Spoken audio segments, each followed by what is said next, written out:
நாகராஜன் நாகராஜன் அவங்க வந்து மியூட்ல போட்டுருங்க, ஏன்னா அவரது மியூட்ல இல்லை. சரி, ஓகே, சூப்பர். சரி, இப்போ வந்து பார்த்துட்டிங்கன்னா நம்மளுக்கு இப்போ நான் தான் ஆல்ரெடி சொன்ன மாதிரி வந்து நம்மளுக்கு என்னென்ன இது இருக்குது அப்படின்னு பார்த்துட்டிங்கன்னா, இன்னும் வந்து ஹிஸ்ட்ரியில் ஒரே ஒரு கிளாஸ் மட்டும் பெண்டிங் இருக்குது. அதை முடிச்சிட்டோம் அப்படின்னா நம்மளுக்கு கம்ப்ளீட் ஹிஸ்ட்ரியுமே ஓவர். ஸோ அதுக்கடுத்து நம்மளுக்கு வந்து பேரலாக சயின்ஸ் அடுத்தடுத்த சப்ஜெக்ட் நம்ம போக ஆரம்பிச்சிடணும். ஓகே, சரி. இப்போ இந்த கிளாஸ்ல வந்து நான் இப்போ ஸ்க்ரீன் ஷேர் பண்றேன். எல்லாருக்குமே வந்து இன்கேஸ் தெரியல அப்படின்னா அன்மியூட் பண்ணி தெரியலன்னு சொல்லுங்க. வாய்ஸ் கேட்கல அப்படின்னா அன்மியூட் பண்ணி வாய்ஸ் கேட்கல அப்படின்றத நீங்க சொல்லலாம். ஓகே, சரி. ஸோ நான் எழுதுறது வந்து எல்லாருக்குமே தெரியும் அப்படின்ட்டு நினைக்கிறேன். ஒரே ஒரு செகண்ட் நான் வந்து இது பண்ணல, ஸ்க்ரீன் ஷேர் பண்ணல. ஒரே செகண்ட். சார் தெரியல சார். இல்லை, ஒரே செகண்ட், ஸ்க்ரீன் ஷேர் பண்ணல.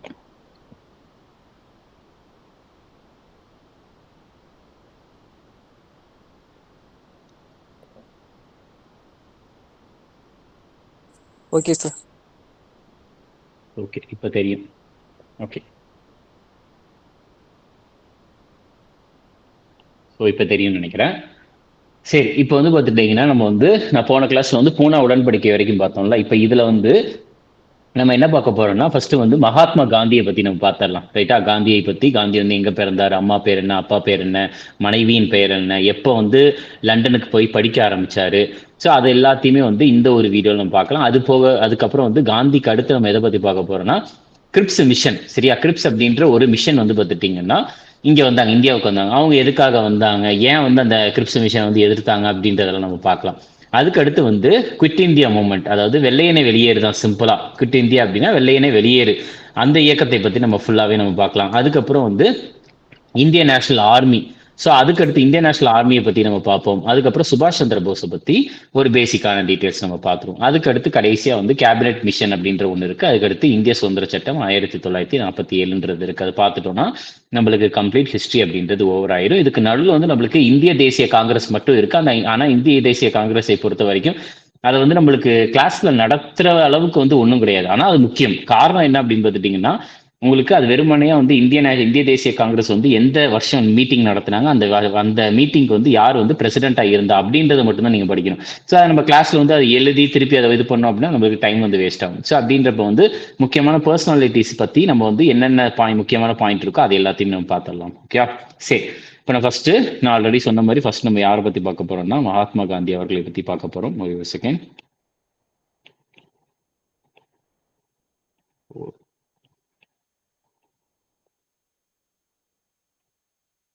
சரி, யார் அப்படின்னா Mahatma Gandhi.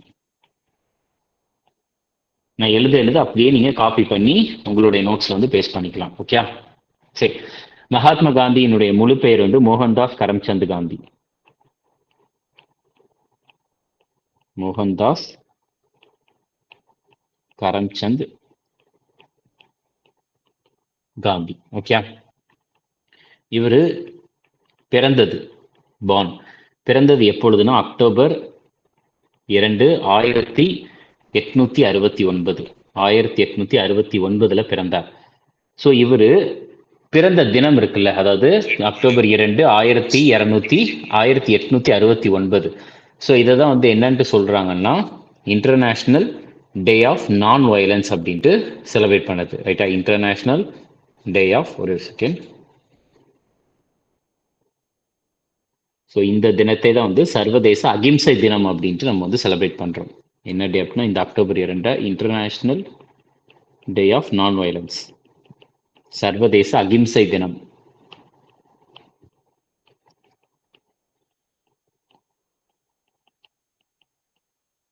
International day of non violence அப்படின்ட்டு செலிப்ரேட் பண்றோம். சரியா? இது ஒண்ணு. அதுக்கு அடுத்தது வேற என்ன சொல்லலாம் அப்படின்னா, ஃபர்ஸ்ட் இந்த international day of non violence, அதாவது இந்த அக்டோபர் 2 வந்து சர்வதேச அகிம்சை தினமாக நம்ம அனுசரிக்கணும் அப்படின்ட்டு சொன்னது யார் அப்படின்னா யுனைடெட் நேஷன், அதாவது ஐக்கிய நாடுகளின் பொதுக்கூட்டம். யுனைடெட் நேஷன் ஜெனரல் அசம்பிளி அப்படின்னு சொல்லுவாங்க, யுஎன்ஜிஏ. யுனைடெட் நேஷன், யுஎன்னா யுனைடெட் நேஷன், ஐக்கிய நாடுகளினுடைய பொதுச்சபை, ஜெனரல் அசம்பிளி. இவங்க தான் வந்து அனௌன்ஸ் பண்ணது. எப்போ அனௌன்ஸ் பண்ணாங்க அப்படின்னா வந்து 2001 அனௌன்ஸ் பண்ணாங்க. 2001 காந்திஜி அவர்களுடைய பிறந்த நாளை வந்து நம்ம சர்வதேச அகிம்சை தினமாக அனுசரிக்கணும் அப்படின்ட்டு ஐக்கிய நாடுகளுடைய பொதுச்சபை வந்து சொன்னாங்க. அடுத்தது காந்தி அவர்களின் அம்மா பெயர் என்ன, அப்பா பெயர் என்ன, மனைவியின் பெயர் என்ன? அம்மாவின் பெயர் வந்து பார்த்துட்டீங்கன்னா புத்லிபாய். புத்லிபாய். அப்பாவினுடைய பெயர் வந்து கரம்சந்த் காந்தி. கரம்சந்த் காந்தி. மனைவியின் பெயர் வந்து கஸ்தூரிபா காந்தி. கஸ்தூர்பா காந்தி. கஸ்தூரிபாய் காந்தி அப்படின்னு சொல்லுவாங்க. சரியா? கஸ்தூரிபா காந்தி. ஸோ இதை எழுதிக்கோங்க.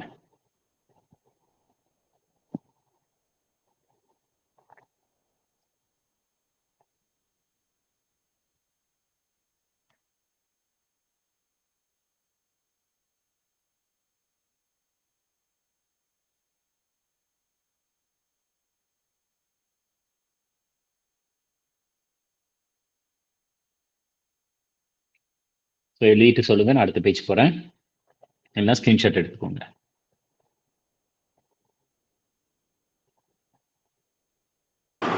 Hello sir. சொல்லுங்க சார், இது ஒன்ஸ் மோர் வந்து ரிப்பீட் பண்ண முடியுமா சார்? சரி, ஓகே. ஸோ இப்போ வந்து மகாத்மா காந்தியை பொறுத்த வரைக்கும் முழு பெயர் வந்து மோகன்தாஸ் கரம்சந்த் காந்தி. பிறந்தது அக்டோபர் 2, 1869. அவர் பிறந்த தினத்தை தான் வந்து சர்வதேச அகிம்சை தினமாக அனுசரிக்கிறோம். அப்படி அனுசரிக்க சொன்னது வந்து யார்? அதாவது பிறந்த தினத்தை வந்து கொண்டாடுறோம். ஸோ சர்வதேச அகிம்சை தினம் என்று அப்படி கொண்டாடணும்னு சொன்னது யாருன்னா ஐக்கிய நாடுகளுடைய பொதுச்சபை தான், யுனைடெட் நேஷன் ஜெனரல் அசம்பிளி. எப்பொழுதுனா 2001 வந்து சொன்னாங்க. அம்மாவினுடைய பெயர் வந்து புத்திரிபாய், அப்பாவின் பெயர் கரம்சந்த் காந்தி, தாயாரின் பெயர் மனைவியின் பெயர் வந்து கஸ்தூரிபாய் காந்தி. ஓகே, இதுதான். சரி, இப்ப அடுத்தது வந்து பார்த்துட்டு ஐக்கிய நாடுகளின் பொதுச்சபை, யுனைடெட் நேஷன் ஜெனரல் அசம்பிளி. சரி, ஓகே. இப்ப அடுத்தது என்ன முக்கியம்னா, காந்தி அவர்கள் வந்து 1888 எங்க போறாருன்னா யுனைடெட் கிங்டம்க்கு போறார். சரி, யூகே. ரைட்டா? யுனைடெட் கிங்டம், அதாவது லண்டன்ல போட்டுக்கோங்க. சரியா? யுனைடெட் கிங்டம் அல்லது லண்டன் அப்படின்னு போட்டுக்கோங்க. ஸோ எங்க வந்து பார்த்துட்டீங்கன்னா 88 89ங்களா சார்? சரி 1888 ரைட்டா? ஸோ 1888 ஐக்கிய ராஜ்யம். சரியா? யுனைடெட் கிங்டம்னா ஐக்கிய ராஜ்யம் அல்லது லண்டன் கூட போட்டுக்கலாம். 1888 வந்து எங்க போறாரு? யுனைடெட் கிங்டம்க்கு போறாரு. எப்போ வரைக்கும் அப்படின்னா 1893 வரைக்கும் எங்க இருக்கிறாருன்னா யுனைடெட் கிங்டம்ல தான் இருக்கிறார். எதுக்காக இருக்கிறாருன்னா ஸ்டடிடு லா. அவர் வந்து அங்க சட்டம் படிச்சார். நல்லா தெரிஞ்சுக்கோங்க, சட்டம் படித்தார். ஆனா சட்டம் வந்து பார்த்தீங்கன்னா பிராக்டிஸ் பண்ணல. ஏன்னா சட்டம் வந்து இப்ப டாக்டர் வந்து பிராக்டிஸ் பண்றாங்கல்ல, ஸோ அது மாதிரி சட்டம் படிக்கிறது வேற, சட்டத்தை பிராக்டிஸ் பண்றது வேற. அடுத்து 1893 எங்க போறாரு அப்படின்னா 1915 வரைக்கும் எங்க இருக்கிறார் அப்படின்னா தென்னாப்பிரிக்கால, சவுத் ஆப்பிரிக்காவில தான் இருக்கிறார். இங்க என்ன பண்றாருன்னா பிராக்டிஸ் பண்றாரு. அந்த சட்டை வந்து பிராக்டிஸ் பண்றார். ஸோ சவுத் ஆப்பிரிக்கால வந்து காந்தி அவர்கள் வந்து எத்தனை வருஷம் இருந்தார் அப்படின்னு கேட்டா 12 வருஷம் இருந்தார். 12 வருஷம் இருந்தார். ஸோ அப்போ 1888 இருந்து 1893 வரைக்கும் எங்க இருந்தார்னா யுனைடெட் கிங்டம்ல இருந்தார். சரியா? அதாவது ஐக்கிய ராஜ்யம். 1893 இருந்து 1915 வரைக்கும் எங்க இருந்தாருன்னா தென்னாப்பிரிக்காவில் இருந்தார். எத்தனை வருஷம்னா 12 வருஷம் இருந்தார். சட்டத்தை பிராக்டிஸ் பண்ணாரு. ஸோ அடுத்து வந்து இந்த 1915 எங்க வந்தார்? அதாவது கரெக்டா எக்ஸாக்ட் டேட் வந்து என்னன்னா ஜனவரி 9. ஜனவரி 1915 எங்க வந்தார்னா இந்தியாவுக்கு வந்தார். இந்தியாவுக்கு எந்த இடத்துல வந்து இறங்கினார் அப்படின்னா பாம்பே. எங்க வந்து இறங்கினார்னா பாம்பேல தான் வந்து இறங்கினார். சரியா? ஸோ அவரு இந்தியாவுக்கு வந்த, அதாவது ஜனவரி 9 இருக்குல்ல, இந்தியாவுக்கு வந்தது ஜனவரி 9, 1915. இந்த ஜனவரி 9 தான் நம்ம என்ன நாள்னு செலிப்ரேட் பண்றோம் அப்படின்னா பிரவாசி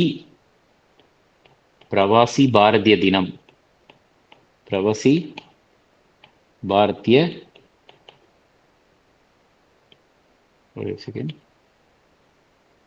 பிரவசிய பாரதி திவாஸ்.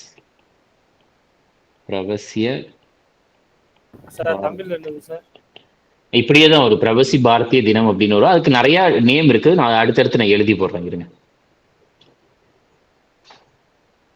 ஸோ இது வந்து பிரவசிய பாரதி திவாஸ் அப்படின்றது வந்து ஹிந்தியில சொல்லுவாங்க. இங்கிலீஷ்ல வந்து பார்த்துட்டீங்கன்னா NRI டே அப்படின்னு சொல்லுவாங்க. அதாவது வெளிநாடு வாழ் இந்தியர் தினம். சரியா? NRI அப்படின்னா வந்து ஃபுல் ஃபார்ம் வந்து நான் ரெசிடென்ஷியல் இந்தியன், இதுதான் ஃபுல் ஃபார்ம்.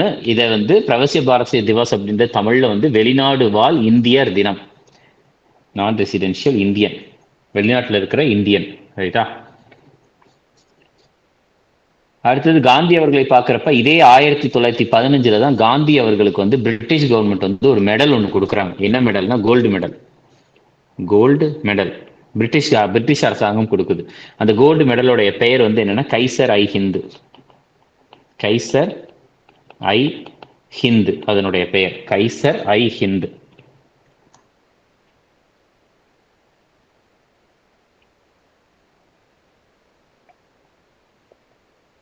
ரைட்டா? ஸோ ஸ்கிரீன்ஷாட் எடுத்துக்கோங்க, அடுத்த பேஜ் போகிறேன். இந்த கோல்டு மெடல் எதுக்காக சார் தராங்க? கோல்டு மெடல் வந்து பார்த்துட்டிங்கன்னா அவர் லா ப்ராக்டிஸ் பண்ணியிருப்பாரு, நிறைய விஷயங்களை புதுசாக கொண்டு வந்திருப்பாரு, அதுக்காக வந்து பிரிட்டிஷ் கவர்மெண்ட் வந்து கொடுத்துருப்பாங்க. ரைட்டா? Okay sir. அதுக்கு அப்படியே என்ன சார் மீனிங் கைசர் ஐ ஹிந்துனா? கைசர் ஐ ஹிந்த் அப்படின்றது வந்து பார்த்துட்டிங்கன்னா ஒரு எப்படி சொல்றது, ஒருத்தர் இப்போ நம்ம பாரத ரத்ன விருது கொடுத்துருவோம், பத்மஸ்ரீ விருது கொடுக்குறோம்ல. ஸோ ஒருத்தர் வந்து ஒரு பெரிய விஷயம் பண்றாரு அப்படின்றதுக்காக அந்த நாட்டு கவர்மெண்ட் வந்து கைசர் ஐ ஹிந்த் அப்படின்ற மாதிரி ஒரு விருது வந்து கொடுக்குறாங்க. சரியா? Gold medal. சரி, இப்ப இவரு தென்னாப்பிரிக்காவில் இருக்கிறப்பதான், அதாவது சவுத் ஆப்பிரிக்கால இருக்கிறப்ப 2 விஷயத்த இவர் ஆரம்பிச்சிருப்பார். சரியா? தென்னாப்பிரிக்கால காந்தி அவர்கள் இருக்கிறப்ப 2 விஷயத்த ஆரம்பிச்சிருப்பார். அதுல ஒன்னு பேர் வந்து டால்ஸ்டாய் பண்ணை, டால்ஸ்டாய் ஃபார்ம். இன்னொன்று வந்து பார்த்துட்டீங்கன்னா ஃபீனிக்ஸ் ஆசிரமம். ஃபீனிக்ஸ் ஆசிரமம். ஸோ இந்த 2த்தையும் காந்தி அவர்கள் தொடங்கி வச்சிருப்பார். சரியா? அவர் தென்னாப்பிரிக்கால இருக்கிறப்ப டால்ஸ்டாய் பண்ணை, அதுக்கடுத்து ஃபீனிக்ஸ் ஆசிரமம், இந்த 2த்தையும் ஆரம்பிச்சு வச்சிருப்பாரு. தமிழ்ல சொல்லுங்க சார். இது ஆக்சுவலா டால்ஸ்டாய் பண்ணை தான். டால்ஸ்டாய் அப்படின்றது ஒரு ஆங்கில பெயர், ஃபீனிக்ஸ் அப்படின்றது ஒரு ஆங்கில பெயர். அது தமிழ்ல எதுனாலும் ஃபீனிக்ஸ் ஆசிரமம் தான். டால்ஸ்டாய் பண்ணை, இது வந்து ஃபீனிக்ஸ் ஆசிரமம். ஓகேயா? அடுத்தது நம்ம வந்து எப்போ வந்து இந்த வெளிநாடு வாழ் இந்திய தினமாக வந்து நம்ம எப்பொழுதுமே எப்போ செலிப்ரேட் பண்ணிக்கிட்டு இருக்கோம்? எப்போ செலிப்ரேட் பண்ணோம்? ஜனவரி 9. எந்த வருஷத்துல இருந்து அப்படின்னு கேட்டா 2003 இருந்து. 2003 தான் வந்து ஃபர்ஸ்ட் டைம் வந்து வெளிநாடு வாழ் இந்தியர் தினமாக வந்து கொண்டாடப்பட்டது. அதுக்கு அடுத்து நம்ம வருஷம் வருஷம் செலிப்ரேட் பண்ணிக்கிட்டு இருக்கிறோம். ரைட்டா?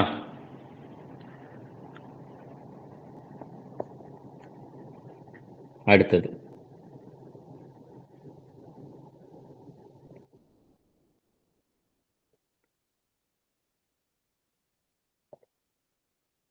சரி, நெக்ஸ்ட் சொல்லுங்க சார். எது இந்த கடைசியா சொன்னீங்களா வெளிநாடு வாழ் இந்திய, அதை மட்டும் அதான் நம்ம வந்து வெளிநாடு வாழ் இந்திய தினம் அப்படின்றத ஜனவரி 9 செலிப்ரேட் பண்றோம். ஓகே, எந்த வருஷத்துல இருந்து செலிப்ரேட் பண்ணிக்கிட்டு இருக்கிறோம் அப்படின்னா 2003 இருந்து செலிப்ரேட் பண்ணிட்டு இருக்கோம். சார் இந்த டால்ஸ்டாய் ஃபார்ம் ஃபோனிக்ஸ் ஆசிரமம் எங்க ஸ்டார்ட் பண்ணாங்க?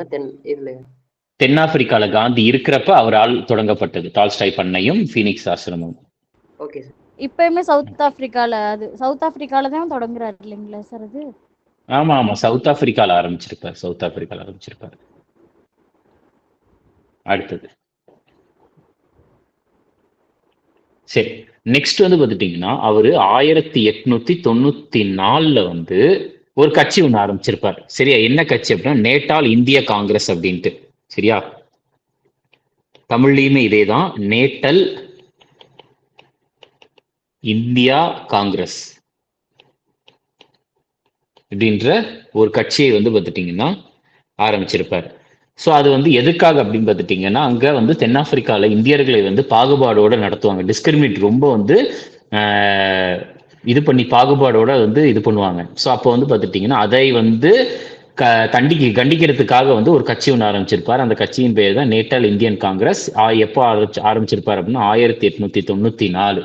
ஸோ அது எதுக்காக அப்படின்னா டிஸ்கிரிமினேஷன், பாகுபாடு காட்டியிருப்பாங்க. ஸோ அதுக்காக டிஸ்கிரிமினேஷன்னா பாகுபாடு. ஓகே, நேட்டல் இந்தியன் காங்கிரஸ் அப்படின்ட்டு. ஸோ எந்த வருஷம் அப்படின்றது தான் எக்ஸாம்ல கேட்பாங்க. 1894. அடுத்தது ஸோ காந்தி இந்தியாவுக்கு வந்தாச்சு எப்பன்னா ஜனவரி 9, 1915. ஆனா காந்தி பார்ட்டிசிபேட் கலந்துக்கிட்ட முதல் பெரிய கூட்டம் சரியா? மக்கள் முன்னாடி வந்து காந்தி வந்து ஒரு பெரிய பப்ளிக்ல வந்து பார்த்துட்டீங்கன்னா அப்பியர் ஆகுறது வந்து எப்பொழுதுனா February 1, 1916 தான். February 1, 1916 தான் வந்து ஃபர்ஸ்ட் டைம் வந்து காந்தி மக்கள் முன்னாடி வராரு. சரியா? February 1, 1916 என்ன நடந்துச்சு அப்படின்னா, ஒரு பல்கலைக்கழகம். என்ன பல்கலைக்கழகம்னா பனாரஸ் ஹிந்து பல்கலைக்கழகம். பனாரஸ் ஹிந்து யூனிவர்சிட்டி. இந்த பல்கலைக்கழகத்தினுடைய தொடக்கம். சரி, அந்த பல்கலைக்கழகத்தை வந்து தொடக்கி வச்சவர் காந்திஜி அவர்கள் தான். இனாகரேஷன் அப்படின்னா தொடக்க விழாவுக்கு காந்தி அவர்கள் வந்து வந்திருந்தார். சரியா? இனாகரேஷன் தொடக்க விழாவுக்கு வந்திருந்தார். இந்த பனாரஸ் ஹிந்து பல்கலைக்கழகம் எங்க இருக்குன்னா வாரணாசியில இருக்கு. வாரணாசியில இருக்குது. ரைட்டா? அடுத்தது வாரணாசி எங்க இருக்குன்னா உத்தரப்பிரதேசம். சரி, நெக்ஸ்ட் இந்த பனாரஸ் ஹிந்து பல்கலைக்கழகத்தினுடைய ஃபவுண்டர், தோற்றுவித்தவர் வந்து இந்த பல்கலைக்கழகத்தை தோற்றுவித்தவர் யாருன்னா மதன் மோகன் மலவியா அப்படின்றவர். எப்பொழுதுனா 1916. சரியா? மதன் மோகன் மலவியா அப்படின்றவர் தான் வந்து தோற்றுவித்திருப்பார் 1916. சுப காந்தி அவர்கள் வந்து மக்கள் முன்னாடி பார்ட்டிசிபேட் பண்ண ஒரு பெரிய கூட்டம் வந்து எது அப்படின்னு பார்த்துட்டீங்கன்னா அது இந்த பனாரஸ் ஹிந்து பல்கலைக்கழகத்தினுடைய தொடக்க விழா தான். February 1, 1916. சரி, இந்த மதன் மோகன் மாளவியா வந்து நீங்க இதுக்கு முன்னாடி சொல்லியிருக்கீங்கல்ல சார், ஏதோ அமைப்புல இருக்காருன்னு சொல்லி. நிறைய நம்ம வந்து நிறைய இது பார்த்திருப்போம்ல. அது என்ன ரெவல்யூஷனரி புரட்சிகர இயக்கங்கள். அதுக்கடுத்து நிறைய அதுக்கு முன்னாடி மதன் மோகன் மலவியா அப்படின்றது வந்து நம்ம ஹிஸ்டரி பாயிண்ட் ஆஃப் வியூல ரொம்ப ரொம்ப முக்கியமானவர். அவர் நிறைய டைம் வந்துகிட்டே இருப்பாரு. ஓகேங்க சார். Okay sir.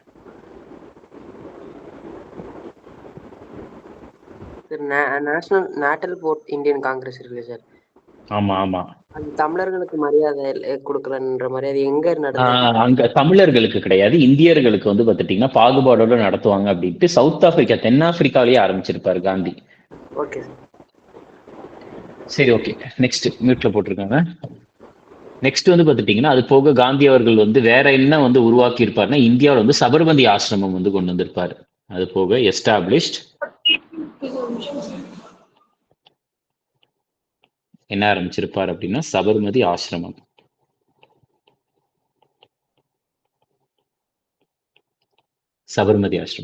இந்த சபர்மதி ஆசிரமம் வந்து எங்க இருக்குது அப்படின்னா கோச்ராப் அப்படின்ற ஒரு இடத்துல இருக்கு. கோச்ராப். இந்த கோச்ராப் எங்க இருக்குது அப்படின்னா அகமதாபாத்ல இருக்கு. சரியா? எல்லாருக்கும் அகமதாபாத்ன்றது தெரியும். அகமதாபாத் எங்க இருக்குன்னா குஜராத்ல இருக்கு. ஆனா அகமதாபாத்ல எங்க இருக்குது அப்படின்னா கோச்ராப். அதுபோக ஒரு எக்ஸாம்பிள் வந்து இந்த சபர்மதி ஆசிரமம் எந்த நதியின் கரையோரம் அமைந்திருக்குது அப்படின்னு கேட்டிருக்காங்க. ரிவர் சபர்மதி. சபர்மதி நதியின் கரையோரம் வந்து இந்த சபர்மதி ஆசிரமம் அமைந்திருக்குது. ரைட்டா? இந்த சபர்மதி ஆசிரமத்துல இருந்துதான் காந்தி அவர்கள் வந்து எதை ஆரம்பிச்சார் அப்படின்னா தண்டி சத்தியாகிரகம், அதாவது உப்பு சத்தியாகிரகத்தை ஆரம்பித்தார். தண்டி மார்ச் அதை ஆரம்பிச்சார்.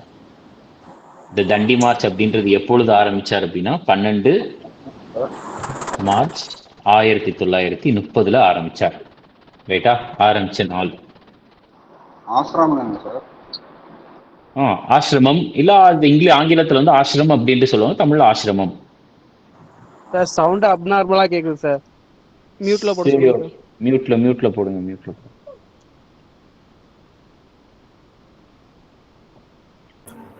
சரியா? இது ஒண்ணு. அடுத்தது வந்து பார்த்துட்டீங்கன்னா சரி, இதை எழுதிக்கோங்க, நம்ம அடுத்த பேஜ்ல 30 எழுதலாம்.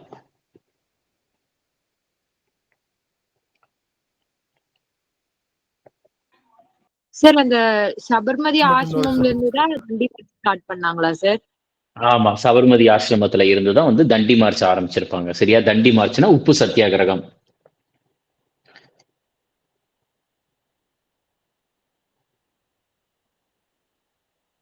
ஏன் வந்து அந்த உப்பு சத்தியாகிரகத்தை வந்து தண்டி மார்ச் அப்படின்னு சொல்றாங்கன்னா, ஏன்னா அவர் போனது எங்க அப்படின்னா தண்டி அப்படின்ற கிராமத்துக்கு தான் போயிருப்பாங்க. அதனாலதான் தண்டி மார்ச் அப்படின்ட்டு சொல்றாங்க. ரைட்டா? Sir establish. ஹலோ, புரியல, என்னது? சரி, எஸ்டாப்ளிஷ்னா என்ன சார்? இல்ல எஸ்டாப்ளிஷ்ட் அப்படின்னா அவர் கொண்டு வந்திருப்பாரு. அதாவது சபர்மதி ஆசிரமம் அப்படின்ற ஒண்ணை வந்து உருவாக்கி இருப்பாரு. ஓகே. ஓகே, சரி, ஓகே. அடுத்தது, ஸோ அதுக்கப்புறம் வந்து காந்தியை கொன்னது, காந்தி அவர்களை வந்து படுகொலை செய்தது, அசாசினேட்டட் பை, படுகொலை செய்தது வந்து யார் அப்படின்னா நாதுராம் கோட்சே அவர்கள். நாத்துராம் கோட்சே அவர் தான் வந்து படுகொலை செய்திருப்பார். ஸோ அதுக்கடுத்து வந்து இவர் படுகொலை செய்த நாள் வந்து எப்பொழுது அப்படின்னா ஜனவரி 30, 1948 வந்து இவர் வந்து படுகொலை செய்திருப்பார். ஸோ ஜனவரி 30 தான் வந்து நம்ம வந்து என்ன நாள்னு அனுசரிக்கிறோம் அப்படின்னா ஷாஹீத் திவாஸ் அப்படின்னு அனுசரிக்கிறோம்.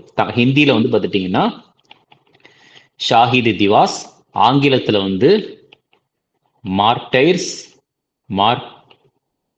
டே, தமிழ்ல வந்து தியாகிகள் தினம். ஒரு செகண்ட், மார்டேஸ் டே, தமிழ்ல வந்து தியாகிகள் தினம்.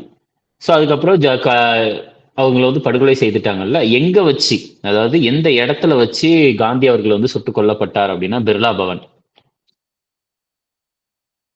பிர்லா பவன் எங்க இருக்குன்னா டெல்லியில இருக்கு.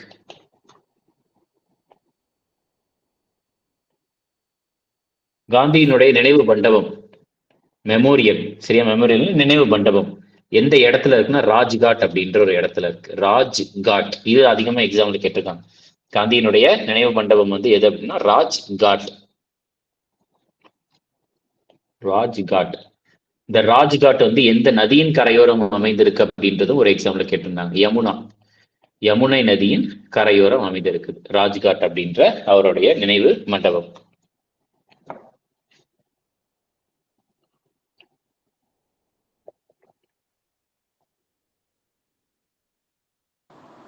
சார் திரும்ப ஒரு சொல்லுங்க சார்.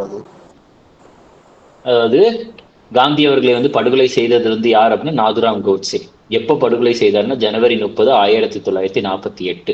அந்த ஜனவரி 30 தான் நம்ம என்ன நாள்னு அனுசரிக்கிறோம்னா ஷாஹீத் திவாஸ். ஹிந்தியில ஷாஹீத் திவாஸ், ஆங்கிலத்துல மார்டேஸ் டே, தமிழ்ல வந்து தியாகிகள் தினம். காந்தி அவர்கள் வந்து எந்த இடத்துல வச்சு சுட்டுக் கொல்லப்பட்டார் அப்படின்னா பிர்லா பவன் டெல்லியில இருக்குது. காந்தியினுடைய நினைவு மண்டபம் வந்து பெயர் என்னன்னா ராஜ்காட். இந்த ராஜ்காட் வந்து எந்த நதியின் கரையோரம் அமைந்திருக்குதுன்னா யமுனை நதியின் கரையோரம் அமைந்திருக்குது. எதுக்காக காந்தியை சுட்டாங்க? ஸோ எல்லாமே வந்து மோஸ்டா வந்து அந்த டைம்ல வந்து மேக்சிமம் வந்து இந்த சண்டை அப்படின்றது, அதாவது ஒருத்தவங்களுக்கு இப்ப ரெவல்யூஷனரிஸ் இருக்காங்க, அதாவது மிதவாதிகள் இருக்கிறாங்க, அதுக்கடுத்து வந்து தேசியவாதிகள் இருக்காங்க, புரட்சியாளர்கள் வந்து இருக்கிறாங்க அப்படின்னா வந்து ஸோ அந்த அவங்களுடைய ஐடியாலஜி இருக்குல்ல, ஸோ ஒருத்தருக்கும் இருக்க ஐடியாலஜி. ஸோ அதனாலதான் வந்து பார்த்துட்டீங்கன்னா நிறைய பிரச்சனை அப்படின்றதெல்லாம் நடக்கவே செய்யும் அப்படின்ட்டு. ஏன்னா இவருடைய ஐடியாலஜி வேற மாதிரி இருக்கும், நாதுராம் கோட்சேவனுடைய ஐடியாலஜி வேற மாதிரி இருக்கும். எப்பொழுதுமே அவங்க நினைக்கிறது இவங்க நினைக்கிறதும் கிளாஷ் ஆகுறப்ப, ஏன்னா இப்ப நான் நினைக்கிறது ஒரு விதமா இருக்கும், நீங்க நினைக்கிறது ஒரு விதமா இருக்கும். ஆனா உங்களுடைய நினைப்போ என்னுடைய நினைப்போ வேற வேற இருக்கா, அது பிரச்சனை கிடையாது. ஆனா உங்களுடைய நினைப்பும் என்னுடைய நினைப்பும் வந்து அது ஒன்னா சேர்றப்ப ஒரு ஒரு ஒரு கிளாஷ் அப்படின்றது ஒரு தெரியுமா, அதனாலதான் அந்த பிரச்சனை அப்படின்றது உண்டாகும். சரியா? அவர் எந்த அமைப்பை சேர்ந்தவருங்க சார்? நாதிராம் கோட்சே. நம்ம அமைப்பு அப்படின்றது வந்து அந்த அளவுக்குலாம் வந்து பாத்துட்டீங்கன்னா மெயினா எக்ஸாம்பிள் எல்லாம் கேட்டது கிடையாது. அதே நேரத்துல வந்து எக்ஸாக்டா இவர் இந்த அமைப்பை சேர்ந்தவர் தான் அப்படின்றதும் கிடையவே கிடையாது. எந்த ஒரு இதுலயும் தெளிவா சொல்லல. சரிங்க சார். இவர் என்ன சார் பண்ணாங்க? அவர் கொஞ்ச நாள்ல வந்து பாத்தீங்கன்னா தூக்கில போட்டாங்க. அந்த இடத்துல காந்தியை காப்பாத்தினாங்களா இல்ல அங்கேயே போயிடுச்சா சார்? அந்த அளவுக்குலாம் நம்ம போக வேண்டாம். Okay sir. ஏன்னா வந்து பாத்துட்டீங்கன்னா எக்ஸாம்ல இந்த அளவுக்கு நம்ம கேட்க மாட்டாங்க. ஏன்னா போகணும் அப்படின்னா ரொம்ப டெப்தா போய்கிட்டே இருக்க வேண்டியது. சரி சரி, ஓகே, சொல்லுங்க சார். இது காந்தி எந்த ஊர்ல சார் பிறந்தாரு? காந்தி வந்து பாத்துட்டீங்கன்னா காந்தி வந்து எங்க சார் பிறந்தாரு? ஆக்சுவலா குஜராத் தான். குஜராத். இது குஜராத்ல எங்க சார்? அதாவது போர்பந்தர் அப்படின்ற எக்ஸாக்டா சொல்லணும் அப்படின்னா போர்பந்தர். காந்தி அவர்கள் வந்து எங்க பிறந்தார் அப்படின்னா எக்ஸாக்டா எந்த இடம்னா போர்பந்தர் எங்க இருக்குன்னா குஜராத். போர்பந்தர். அந்த பிர்லா பவன் அது வந்து அவங்களோட பிர்லா பவன் நியூ டெல்லியில தான் இருக்கு. டெல்லி. அது என்ன சார் பிர்லா பவன்னா? இல்ல அந்த பிர்லா பவன்ல வந்து பிர்லா பவன் அந்த இடத்துல வச்சுதான் காந்தி அவர்கள் வந்து சுட்டுக் கொல்லப்பட்டார். அந்த இடத்துல. ஓகே. சரி, ஓகே, நம்ம அடுத்தது போவோம். வேற காந்தி அவர்களை பத்தி பாக்குறப்ப வந்து ஒரு வார்த்தையை வந்து நம்ம ஞாபகம் வச்சுக்கலாம். கேக் அப்படின்னு ஞாபகம் வச்சுக்கோங்க. சரியா? கேக். இந்த வார்த்தை ரொம்ப முக்கியம். கேக். கேக்குனா வந்து காந்தி அவர்களுடைய லைஃப்ல வந்து பாத்துட்டீங்கன்னா ஒரு 3 சத்தியாகிரகம் வந்து ரொம்ப ரொம்ப முக்கியமானது. 3 சத்தியாகிரகம். ஒண்ணு வந்து பாத்துட்டீங்கன்னா சம்பாரன். சரியா? சம்பாரன் சத்தியாகிரகம் சி. இன்னொன்னு வந்து அகமதாபாத் மில் ஸ்ட்ரைக்குன்னு சொல்லுவாங்க ஏ. அடுத்தது வந்து பாத்துட்டீங்கன்னா கேதா சத்தியாகிரகம் கே. சரியா? கேதானா கேஇ. சரியா? கேஇ கேதா.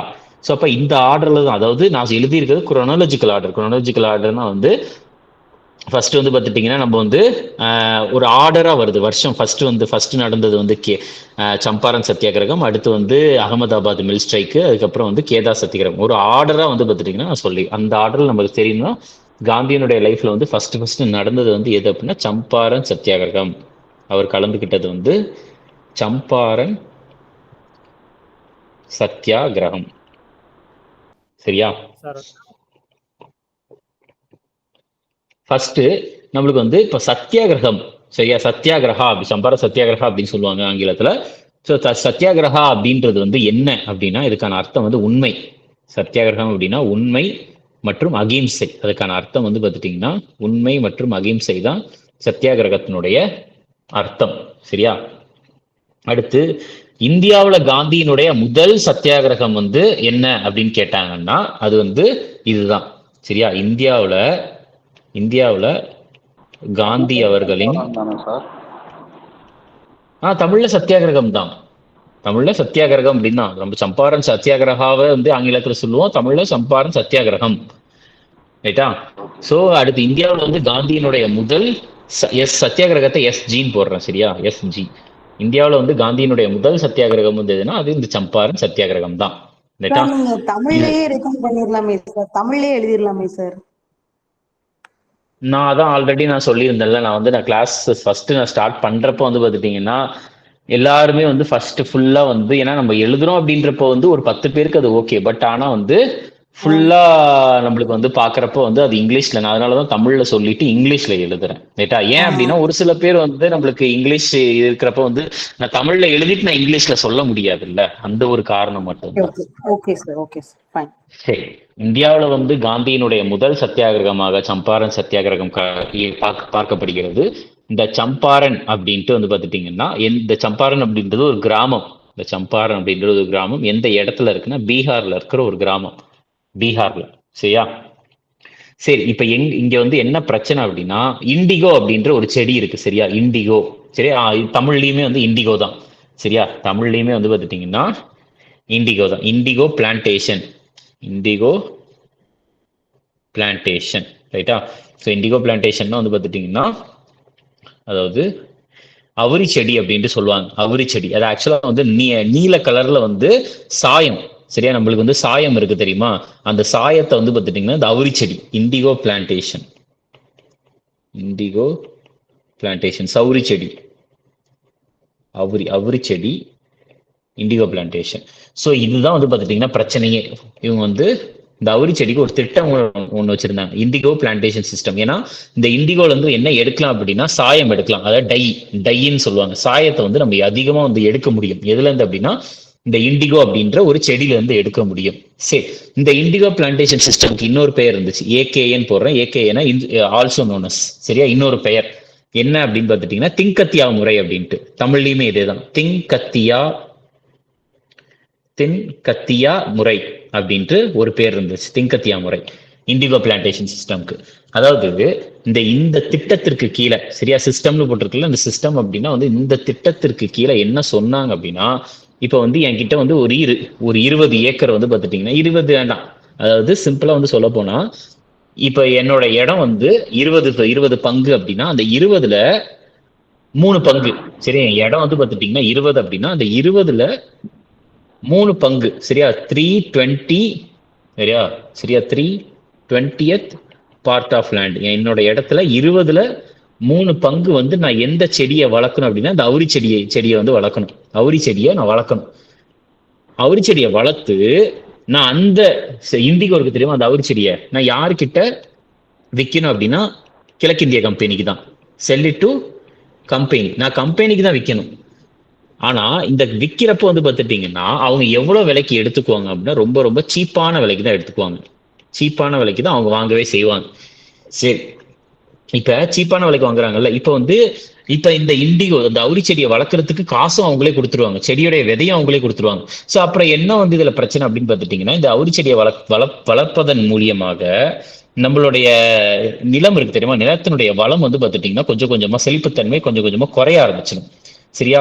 ஸோ அப்போ வந்து என்ன ஆகும் அப்படின்னா பெரிய அளவுல வந்து நஷ்டஈடு வந்து ஏற்படும். யாருக்கு அப்படின்னு பார்த்துட்டீங்கன்னா நஷ்டத்தை வந்து ஏற்படுத்தும் விவசாயிகளுக்கு. ஸோ ஆனா அதை பார்க்காம வந்து கண்டிப்பா நீங்க வளர்த்து தான் கொடுக்கணும் அப்படின்றத வந்து ஆங்கிலேயர்கள் வந்து ரொம்ப ஃபோர்ஸ் பண்ணாங்க. ஸோ அதனால வந்து காந்தி இந்த ஒரு விஷயத்துல வந்து கலந்துக்குவார். இந்த ஒரு விஷயத்துல தலையிட்டு அதுக்கு ஒரு முடிவுக்கு கொண்டு வருவார். சரியா? இந்த மாதிரி இதெல்லாம் கரெக்டா இருக்காது. ஸோ அதை கொஞ்சம் கொஞ்சமா குறைச்சிருவாங்க. ஸோ இந்த சம்பாரன் சத்தியாகிரகம் எப்போ நடந்துச்சுன்னா ஏப்ரல் 1917 நடந்துச்சு. எப்பொழுதுனா 1917. இதுதான் சம்பாரன் சத்தியாகிரகாவை பொறுத்த வரைக்கும் மெயினா நீங்க தெரிஞ்சுக்க வேண்டியது.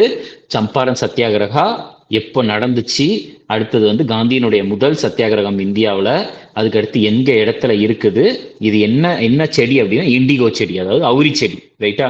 அது அவுரி செடியில இருந்து சாயம் இருக்கும்னா அதுக்காக தான் இதே நடக்கும். இதுக்கு வந்து இன்னொரு பேர் வந்து திங்கத்தியா முறை.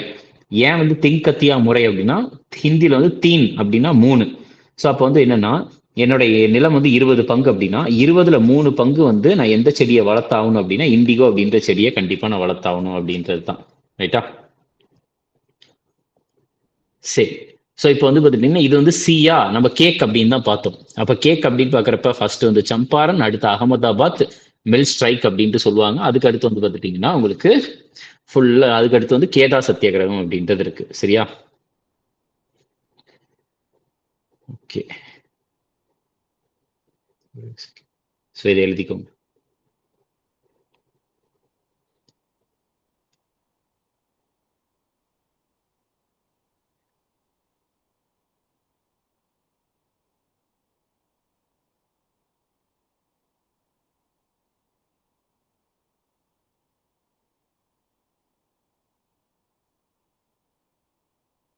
அடுத்தது போறேன். சரி, அப்போ வந்து கேக் தானே, CAKE. நம்ம சம்பாரன் பார்த்தாச்சு. அடுத்து வந்து ஏ வந்து பார்த்துட்டீங்கன்னா நம்ம ஏ தான் பார்க்க போறோம். இது வந்து எது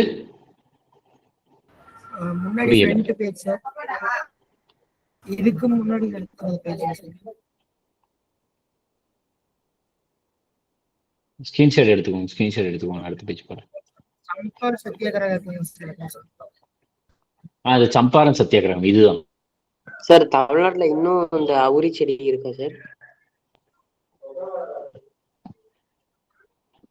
இருக்குது நிறைய இடத்துல. அப்புறம் எப்படி நம்மளுக்கு டை கிடைக்கும்? இல்ல அது ஒரு சில இடங்கள்ல விளைவிப்பாங்க. சரியா? அதாவது ஒரு சில நிலங்கள்ல வந்து அரிசியும் கோதுமையும் எதுவுமே அதான் எந்த ஒரு பயிரையும் போட முடியாத மாதிரி ஒரு சில நிலங்கள் இருக்கும். அந்த மாதிரி நிலங்கள்ல வளர்க்கலாம் தாராளமா. நம்ம அரிசி விளைவிக்கிற செடியில இடத்துல போயிட்டு அவுரி செடியை வளர்த்தா அது நல்லா இருக்காது இல்ல. அதுதான் கரும்பு மரம் மாதிரியா சார் அது? சார் எங்க இதுல போடுவாங்க சார். சார் எங்க இதுல போட்டு நஞ்ச நிலத்துக்கு உழவு வெட்டிடுவாங்க. சரி, ஓகே. இப்போ வந்து பாத்துட்டீங்கன்னா அடுத்து வந்து நம்ம என்னன்னா அகமதாபாத் மில் வேலை நிறுத்தம். சரியா? Ahmedabad mill strike.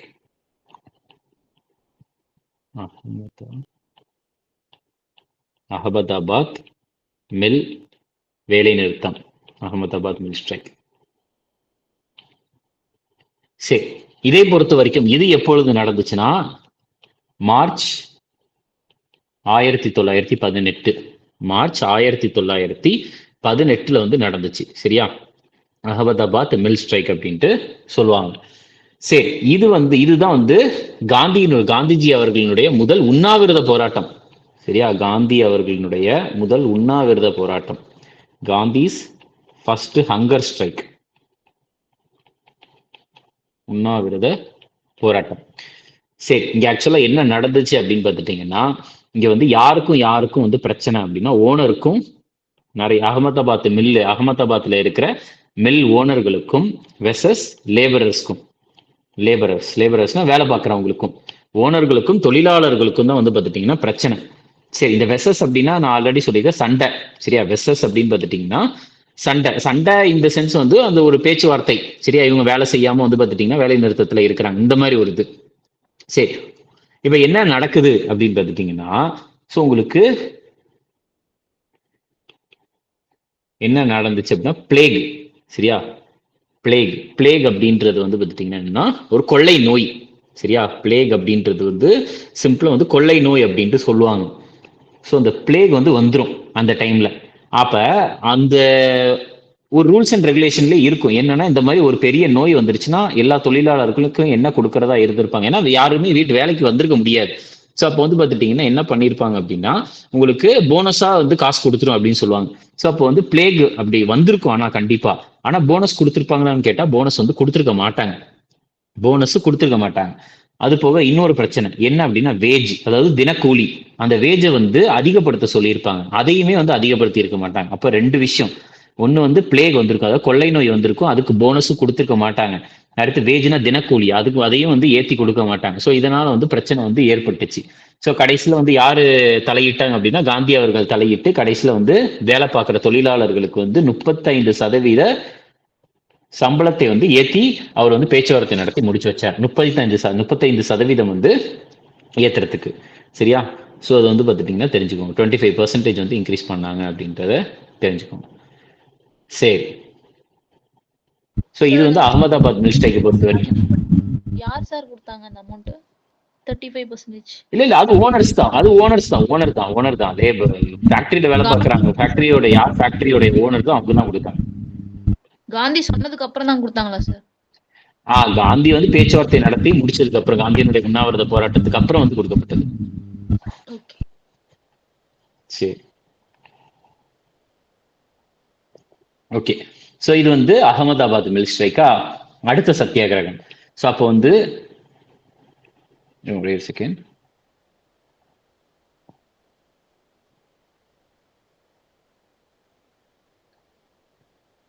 ஸோ அப்போ CAKE கேக்கு தானே. அப்ப சம்பாரன் பார்த்தாச்சு, அகமதாபாத் பார்த்தாச்சு, அடுத்து கேதா சத்தியாகிரகம். கேதா சத்தியாகிரகம் 35%ன்றது அந்த அப்பயே மொத்தமா அந்த 35% வாங்கி கொடுத்துட்டாங்களா, இல்ல சேலரியில அப்படி கொடுத்தாங்களா? இல்ல அதான் 35% வந்து அவங்களுடைய சம்பளத்தை வந்து ஏத்துனாங்க, அவ்வளவுதான். Okay sir. கேதா சத்தியாகிரகம். இந்த கேதா சத்தியாகிரகத்தை பொறுத்த வரைக்கும் இது வந்து எப்பொழுது நடைபெற்றது? கேதா சத்தியாகிரகத்தை பொறுத்த வரைக்கும் இது வந்து எப்பொழுது நடைபெற்றது அப்படின்னா, ஒரு செகண்ட். ஓகே, ஸோ இது வந்து மார்ச் 1918.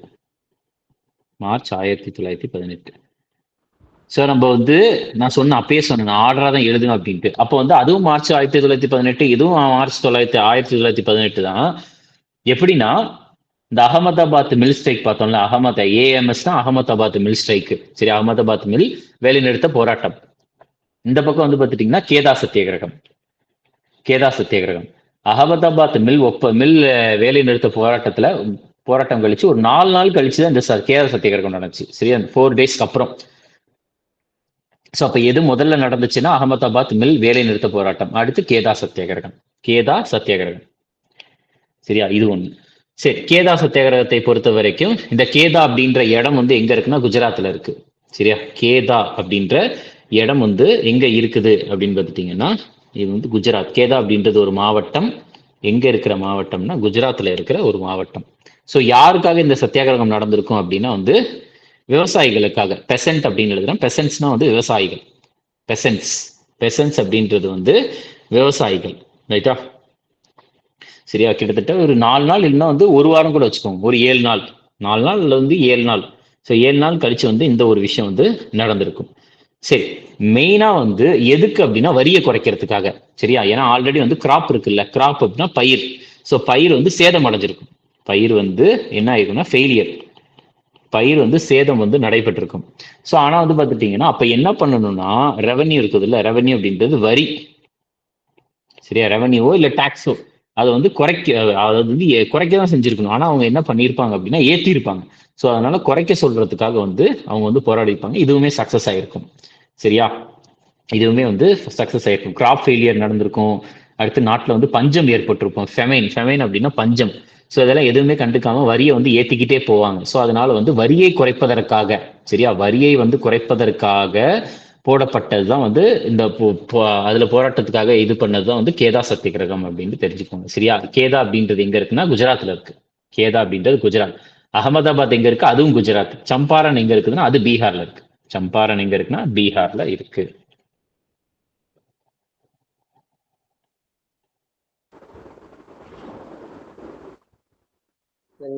சார் அப்படியே அகமதாபாத் அந்த பேஜையும் கொஞ்சம் வைக்கிறீங்களா சார்? ஒரு வாட்டி எக்ஸ்பிளைன் பண்ண முடியுங்களா சார் அப்படியே? ஸோ அகமதாபாத் மில் வேலை நிறுத்த போராட்டத்தை பொறுத்த வரைக்கும் காந்தியினுடைய முதல் உண்ணாவிரத போராட்டம் அகமதாபாத்ல இருக்கிற மில் ஓனர்களுக்கும் மில்ல வேலை பார்க்குறவங்களுக்கும் அந்த ஒரு பிரச்சனை தான் இது.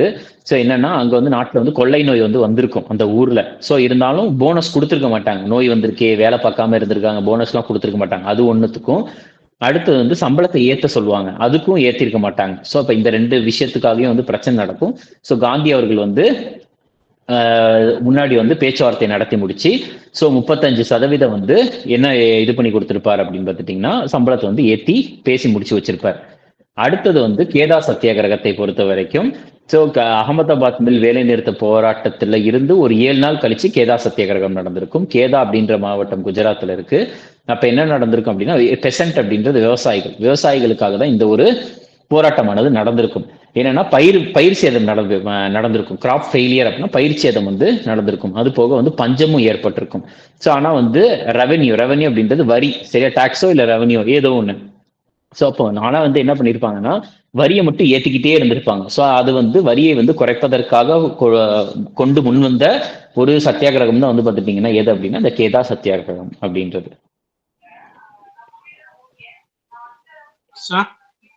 சொல்லுங்க சார். அகமதாபாத்ல எந்த இடத்துலங்க சார்? அகமதாபாத் குஜராத்ல இருக்கு. அகமதாபாத் குஜராத்ல இருக்கு. சார் ரெவன்யூன்றது வருவாய் தானே சார்? இல்ல ரெவன்யூ, அதான் ரெவன்யூனும் போட்டுக்கலாம். அதாவது வருவாயை கூட்டுவதற்காக வரியை ஏற்றிருப்பாங்க, அதுதான். சரியா? வருவாயை கூட்டுவதற்காக பிரிட்டிஷ் ஆங்கிலேயர்களின் வருவாயை வந்து இன்க்ரீஸ் பண்றதுக்காக வரியை வந்து ஏற்றி வச்சிருப்பாங்க. சரியா? ஓகே சரி. இப்ப அடுத்தது வந்து பாத்துட்டீங்கன்னா ஒரு செகண்ட்.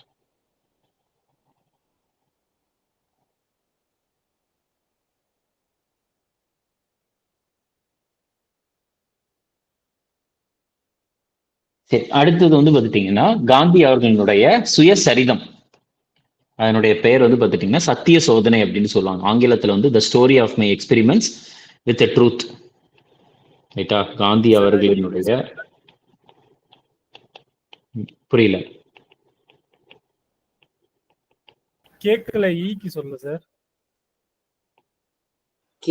ஈ கிடையாது. கேஇனா கேதா, அதுதான் நான் சொன்னேன். கேஇ அது கேதா. சரி, அதனாலதான் ஈ வந்து நான் தமிழ்ல இது ஸ்மால் லெட்டர்ல போட்டிருக்கேன். சரியா? சி அப்படின்றது சம்பாரன், ஏ அப்படின்றது அகமதாபாத், கேஇனா கேதா. சரி, காந்தியினுடைய சுயசரிதம் வந்து என்ன அப்படின்னா சத்திய சோதனை. தமிழ்ல, இங்கிலீஷ்ல வந்து பாத்துட்டீங்கன்னா மை எக்ஸ்பெரிமெண்ட்ஸ் வித் ட்ரூத்.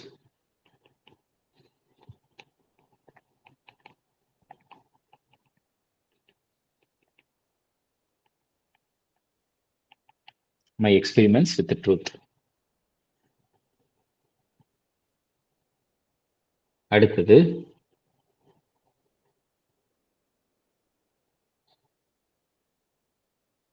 சத்திய சோதனை. சத்திய சோதனை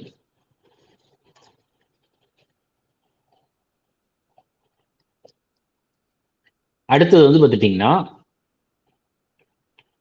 அன்டு திஸ் லாஸ்ட் அப்படின்ற ஒரு புக்கு இருக்கு. சரியா?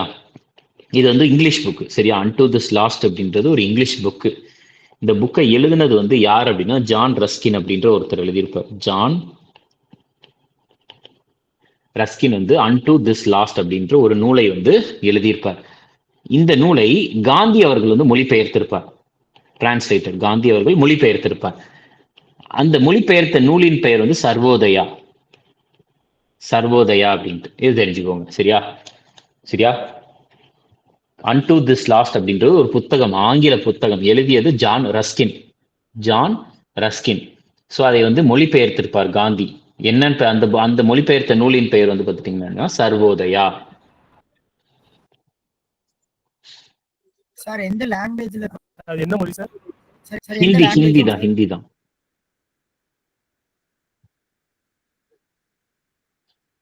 நாம குஜராத் தானே, குஜராத்தியா இருக்கும். அதுக்கு அடுத்து வந்து பார்த்துட்டீங்கன்னா இது.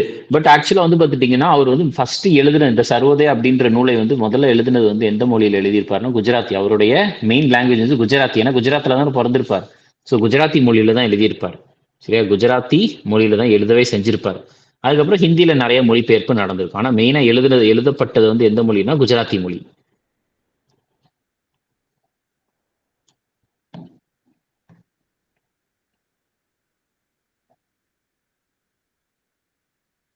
சரி, ஓகே.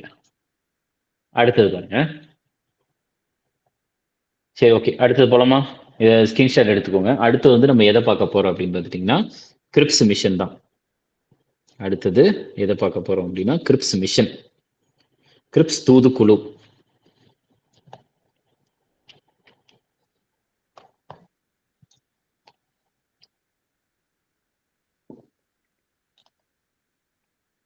கிரிப்ஸ் தூதுக்குழு.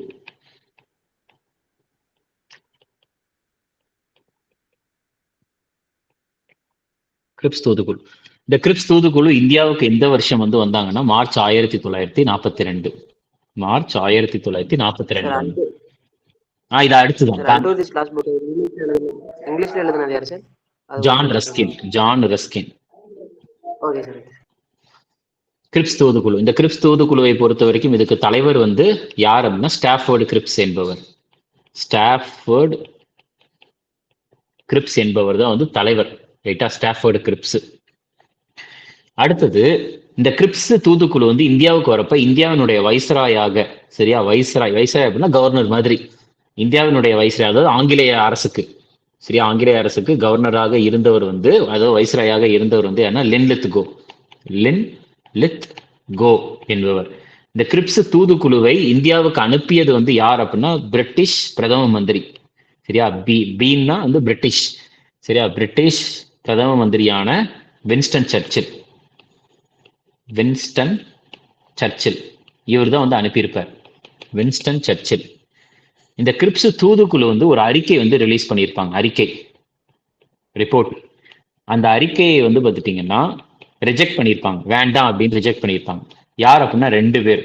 ஒன்று இந்திய தேசிய காங்கிரஸ் மற்றும் முஸ்லீம் லீக் கட்சி. 2 பேருமே. ஐஎன்சினா இந்திய தேசிய காங்கிரஸ், எம்எல்னா முஸ்லீம் லீக். இந்த 2 கட்சியுமே வந்து ரிஜெக்ட் பண்ணியிருப்பாங்க. மெயினா இந்த கிரிப்ஸ் தூதுக்குழு எதுக்காக வரும்னா, இந்த வருஷத்தை பார்த்தாலே உங்களுக்கு தெரியும், 1942. ஏன் 1942 நம்மளுக்கு முக்கியம்னா, ஏன்னா 2ஆம் உலகப் போர் எப்போ நடந்துச்சுன்னா 1939 இருந்து 1945 வரைக்கும் என்ன நடந்துச்சு? 2ஆம் உலகப் போர், செகண்ட் வேர்ல்டு வார் நடந்துச்சு. ஸோ அந்த செகண்ட் வேர்ல்டு வாருக்கு வந்து பிரிட்டிஷ் இருக்காங்கல்ல, பிரிட்டிஷுக்கு யாருடைய சப்போர்ட் வேணும்னா இந்தியாஸ் சப்போர்ட், இந்தியாவினுடைய உதவி வந்து தேவைப்பட்டுச்சு. ஸோ அதனால என்ன பண்ணாங்கன்னா, இந்தியாவுக்கு வந்து நாங்கள் உங்களுக்கு வந்து இதை கொடுக்குறோம், அதை கொடுக்குறோம், ஒரு பாதி சுதந்திரத்தை கொடுக்குறோம், ஸோ நீங்கள் வந்து இந்தியர்களை வந்து நிர்வாகத்தில் வந்து நாங்கள் அலோவ் பண்ணுறோம், அப்படி இப்படின்னு நிறைய ஆசை கட்டினாங்க. ஸோ அதை எல்லாத்தையுமே வந்து இந்திய தேசிய காங்கிரஸ் ஆகட்டும், அதுக்கடுத்து முஸ்லீம் லீக் கட்சி ஆகட்டும், அந்த அறிக்கையை வந்து கிரிப்ஸ் தூதுக்குழுவினுடைய அறிக்கையை வந்து என்ன பண்ணிட்டாங்க? ரிஜெக்ட் பண்ணிட்டாங்க. நீ கொடுத்தா என்ன கொடுக்கணும் அப்படின்னு பார்த்துட்டீங்கன்னா முழு சுதந்திரம் மட்டும்தான் கொடுக்கணும். இந்த மாதிரி பாதி சுதந்திரத்தை கொடுக்குறேன், இந்தியரை வந்து நான் வந்து வேலைக்கு வைக்கிறேன், அப்படி இப்படின்னா நீ வந்து கொண்டு வரக்கூடாது அப்படின்றத வந்து பார்த்துட்டீங்கன்னா சொல்லிட்டாங்க. சரியா, அதுக்கடுத்து காந்தி வந்து இந்த அறிக்கையை, காந்தி இந்த ரிப்போர்ட் இருக்குல்ல, இந்த ரிப்போர்ட்டை காந்தி அவர்கள் வந்து என்னன்ட்டு சொல்லியிருப்பார் அப்படின்னு பார்த்துட்டீங்கன்னா, காந்தி அவர்கள் வந்து ஒரு செகண்ட், போஸ்ட் டேட்டட் செக் அப்படின்னு சொல்லுவாங்க. அதாவது இடுகை தேதியிட்ட காசோலை அப்படின்ட்டு. சரியா, அது அப்படி இல்லைன்னா பின் தேதியிட்ட காசோலை மாதிரி. காந்தி அவர்கள் இந்த கிரிப்ஸ் சார் அந்த தூதுக்குழுவினுடைய ரிப்போர்ட் என்ன அறிக்கையை ரிப்போர்ட்டுங்க சார்? கிரிப்ஸ் மிஷனோட ரிப்போர்ட் தான். அதாவது இந்த கிரிப்ஸ் தூதுக்குழு இருக்குல்ல, இந்த கிரிப்ஸ் தூதுக்குழு விட்ட அறிக்கை, ரைட்டா? அதாவது அறிக்கையில ஒண்ணும் கிடையாது. அந்த அறிக்கையில இதுதான் சொல்லியிருப்பாங்க, உங்களுக்கு பாதி சுதந்திரம் கொடுக்குறோம், இந்தியர்களை வந்து பார்த்துட்டீங்கன்னா நாங்க வேலைக்கு வைக்கிறோம் அப்படி இப்படின்ட்டு நிறைய விஷயங்கள் சொல்லியிருப்பாங்க. அந்த அறிக்கையை வந்து ரிலீஸ் பண்ணிருக்கு, அந்த அறிக்கையை வேண்டாம்னு சொல்லியிருப்பாங்க. அதுதான்.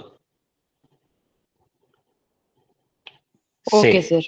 ஸோ காந்தி அவர்களை வந்து பார்த்துட்டீங்க, காந்தி அவர்கள் வந்து இந்த அறிக்கையை வந்து போஸ்ட் டேட்டட் செக் அப்படின்னு சொன்னார். போஸ்ட் டேட்டட் அப்படின்னா வந்து ஒரு செக்ல வந்து ஒரு டேட் சொல்லியிருப்பாங்க, அந்த டேட் கொடுத்துருப்பாங்க. எப்பொழுதுமே அந்த டேட்டுக்கு முன்னாடியே நம்ம எடுத்தா மட்டும்தான் வந்து பார்த்துட்டீங்கன்னா அந்த செக்ல இருக்க காசை நம்ம எடுக்க முடியும். அந்த டேட்டுக்கு அப்புறம் எடுத்தோம் அப்படின்னா, இன்கேஸ் அந்த டேட்டு தாண்டிருச்சு அப்படின்னு நம்ம காசு எடுக்காம இருந்தா அந்த ஒரு இந்த ஒரு செக் வந்து பார்த்துட்டீங்கன்னா ஒரு குப்பை தான், ஒரு சாதாரண ஒரு பேப்பருக்கு தான் சமம், ரைட்டா? ஸோ அதுதான் வந்து இதை சொல்லியிருப்பார். இந்த ரிப்போர்ட்டை வந்து என்ன சொல்லியிருப்பார் அப்படின்னா, பின் தேதியிட்ட காசோலை மாதிரி அப்படின்ட்டு காந்தி அவர்கள் வந்து சொல்லியிருப்பார்.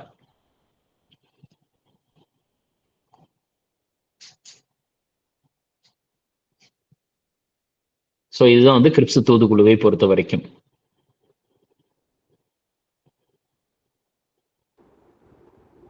சார் Second point மட்டும் சைடுல note இயர் பண்ணுங்க. எழுதிருக்கீங்கல்ல sir, 1939 second world war date போட்டு, சாரி இயர் போட்டு, அதுக்கப்புறம் என்ன சார் எழுதிருக்கீங்க? பிரிட்டிஷ் போட்டு, பிரிட்டிஷ் டு பிரிட்டிஷ், இந்தியா அதாவது போட்டுக்கலாம்.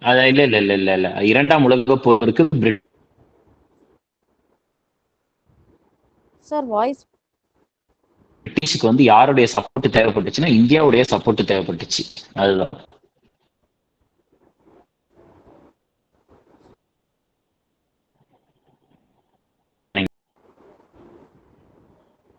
சார் வாய்ஸ் பிரேக் ஆயிடுச்சுங்க சார். இருங்க ஒரே நிமிஷம், ஒரே செகண்ட். சார் அப்படியே அந்த செகண்ட் பாயிண்ட் மட்டும் இன்னொரு சரி இருங்க ஒரே நிமிஷம்.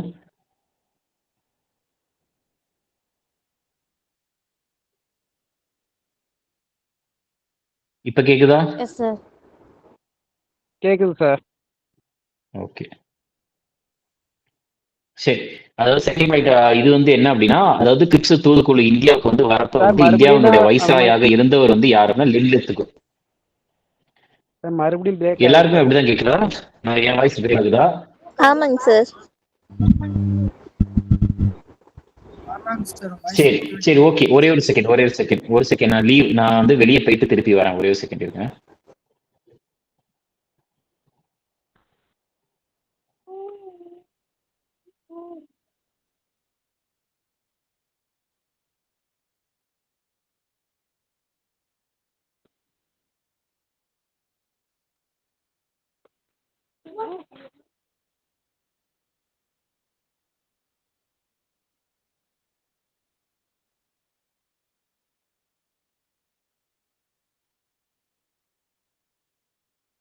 ஓகே இப்ப கேக்குதா?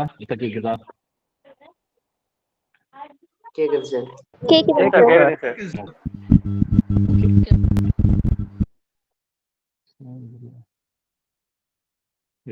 ஸ்கிரீன் ஷேர் பண்ணிக்கிறேன்.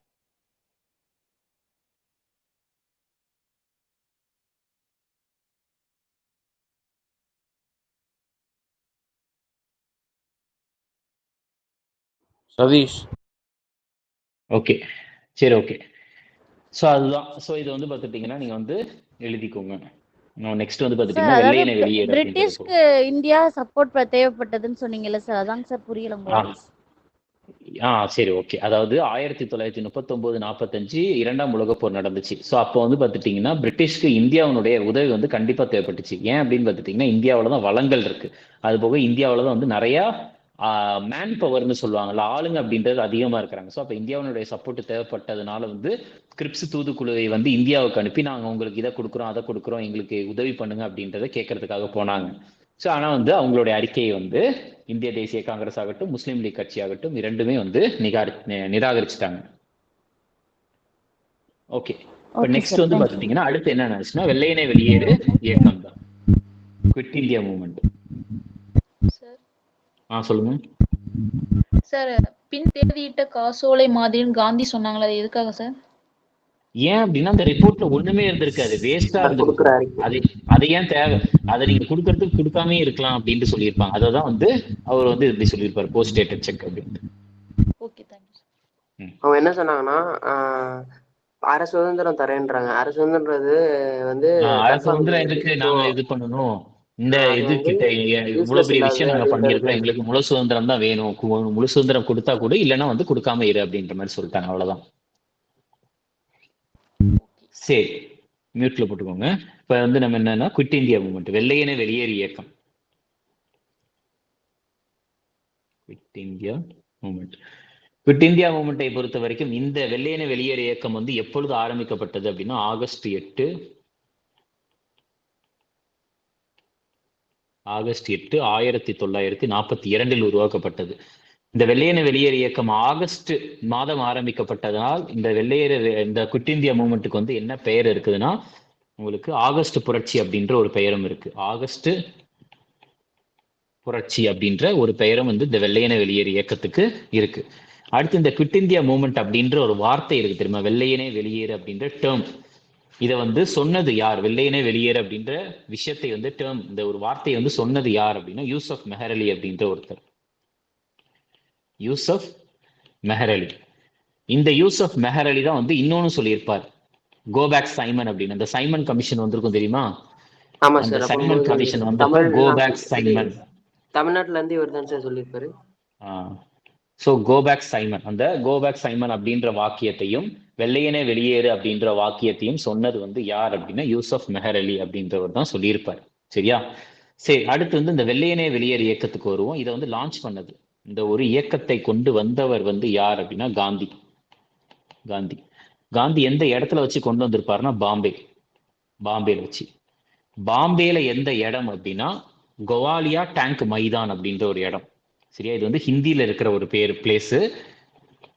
தமிழ்லயும் இப்படியே தான் சொல்லுவாங்க, கவாலியா டேங்க் மைதானம். சரியா? கவாலியா டேங்க் மைதானம். இந்த கவாலியா டேங்க் மைதானத்தை வந்து இப்ப, சரியா, நவ் இப்ப என்னன்ட்டு அழைக்கிறாங்க அப்படின்னா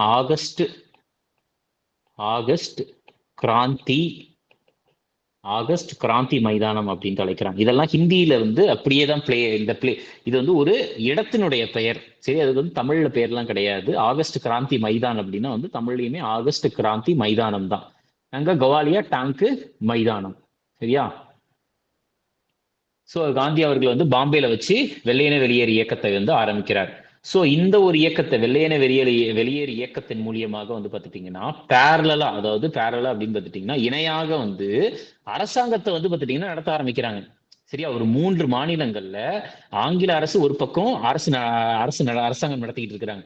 ஆங்கில அரசாங்கத்துக்கு இணையாகவே வந்து பார்த்துட்டீங்கன்னா அதாவது பேரலா வந்து இணை அரசாங்கம் அப்படின்னு சொல்லுவாங்க. பேரலல் கவர்மெண்ட் வந்து ரன் பண்ணுவாங்க, இணை அரசாங்கம். ஸோ நான் அடுத்த பேஜுக்கு போறேன், ஸ்கிரீன்ஷாட் எடுத்துக்கோங்க. ஏன்னா நம்மளுக்கு இன்னும் வந்து குவிட் இந்தியா மூவ்மெண்ட் இருக்கு, இந்தியன் நேஷனல் ஆர்மி, சுபாஷ் சந்திர போஸ், இந்த மாதிரி ஒரு 5 டாபிக் கிட்ட பெண்டிங் இருக்கு. சார் ரெக்கார்ட் போட்டிருக்கீங்களா? ரெக்கார்ட் இருக்கு, ரெக்கார்ட்ல போட்டுதான் இருக்கு. சார் ரெவல்யூஷன் என்ன சொன்னீங்க சார்? ரெவல்யூஷன்னா புரட்சி, ஆகஸ்ட் புரட்சி. Okay sir. சார் இது ஒன் டைம் ஓரலா சொல்லுங்க சார். ஸோ என்ன அப்படின்னு பார்த்துட்டீங்கன்னா ஆகஸ்ட் 8 1942 வெள்ளையனே வெளியேறு இயக்கத்தை வந்து காந்தி அவர்கள் ஆரம்பிச்சிருப்பாரு. ஆகஸ்ட் ஆரம்பிச்சதுனாலதான் ஆகஸ்ட் புரட்சி அப்படின்ட்டு சொல்லியிருப்பாங்க. இந்த வெள்ளையனே வெளியேறு இயக்கம், வெள்ளையனே வெளியேறு குவிட் இந்தியா அப்படின்ட்டு சொன்னது வந்து யார் அப்படின்னா யூசப் மெஹர் அலி. இதே யூசப் மெஹர் அலி தான் சைமன் கமிஷன் வந்தப்ப கோபேக் சைமன் அப்படின்னு சொல்லியிருப்பார். இந்த வெள்ளையனே வெளியேறு இயக்கத்தை வந்து ஆரம்பிச்சவர் யாருன்னா காந்தி அவர்கள். எங்க ஆரம்பிச்சிருப்பாருன்னா பாம்பேல எங்க அப்படின்னா கவாலியா டேங்க் மைதானம். இப்ப இந்த மைதானத்துக்கு ஆகஸ்ட் கிராந்தி மைதானம் அப்படின்ட்டு பெயர் இருக்கு. அடுத்தது, சோ இந்த வெள்ளையனே வெளியேறு இயக்கத்துல வந்து பார்த்துட்டீங்கன்னா இணை அரசாங்கம் வந்து நடத்தினா, அதாவது பேரலல் கவர்மெண்ட்.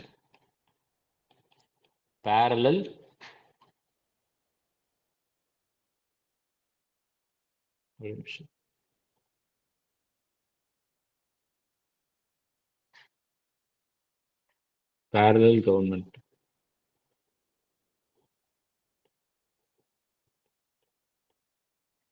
கவர்மெண்ட் வந்து நடத்தியிருப்பாங்க. எத்தனை பிளேஸ்ல அப்படின்னா 3 இடத்துல. ஒண்ணு வந்து சத்தாரா அப்படின்ற இடத்துல. இந்த சத்தாரான்ற இடம் வந்து எங்க இருக்குன்னா மகாராஷ்டிரால இருக்கு. மகாராஷ்டிரால இருக்கிற சத்தாரா அப்படின்ற இடம். அடுத்து பாலியா அப்படின்ற இடம், உத்தரப்பிரதேசம்ல இருக்கிற பாலியா அப்படின்ற இடம். 3வது தமுலுக் அப்படின்ற ஒரு இடம். தமுலுக் எங்க இருக்குன்னா மேற்கு வங்கத்துல இருக்கிற தமுலுக் அப்படின்ற ஒரு இடம். இந்த வெள்ளையனே வெளியேறு இயக்கத்துல கலந்துகிட்ட முக்கியமான ஒரு சில பங்கேற்பாளர்கள் உறுப்பினர்கள் யாரெல்லாம் அப்படின்னு பார்த்துட்டீங்கன்னா அதுல முக்கியமானவங்க வந்து அருணா ஆசஃப் அலி, அதுக்கப்புறம் சுச்சிதா கிருப்லானி,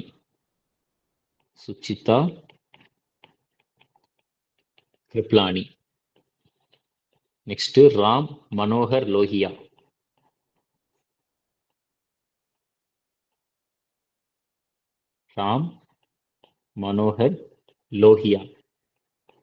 அடுத்து ஜெயபிரகாஷ் நாராயண்.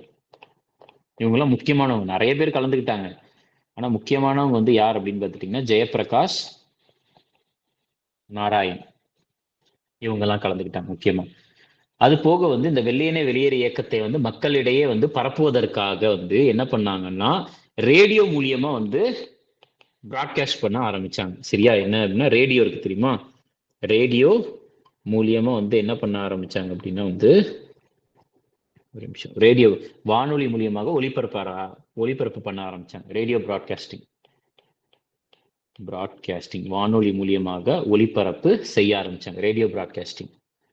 அடுத்து இந்த குவிட் இந்தியா மூவ்மெண்ட் இருக்குல்ல, QIMன்னு போடுற குவிட் இந்தியா மூவ்மெண்ட், வெள்ளையனே வெளியேறு இயக்கத்துல வந்து ஒரே ஒரு தியாகி மட்டும்தான். சரியா? தன்னுடைய உயிரை வந்து தியாகம் செய்தவர் ஒரே ஒருத்தர் தான். Only martyr of Quit India Movement யார் அப்படின்னு பார்த்துட்டீங்கன்னா குஷால் கொன்வர் அப்படின்ற ஒருத்தர்.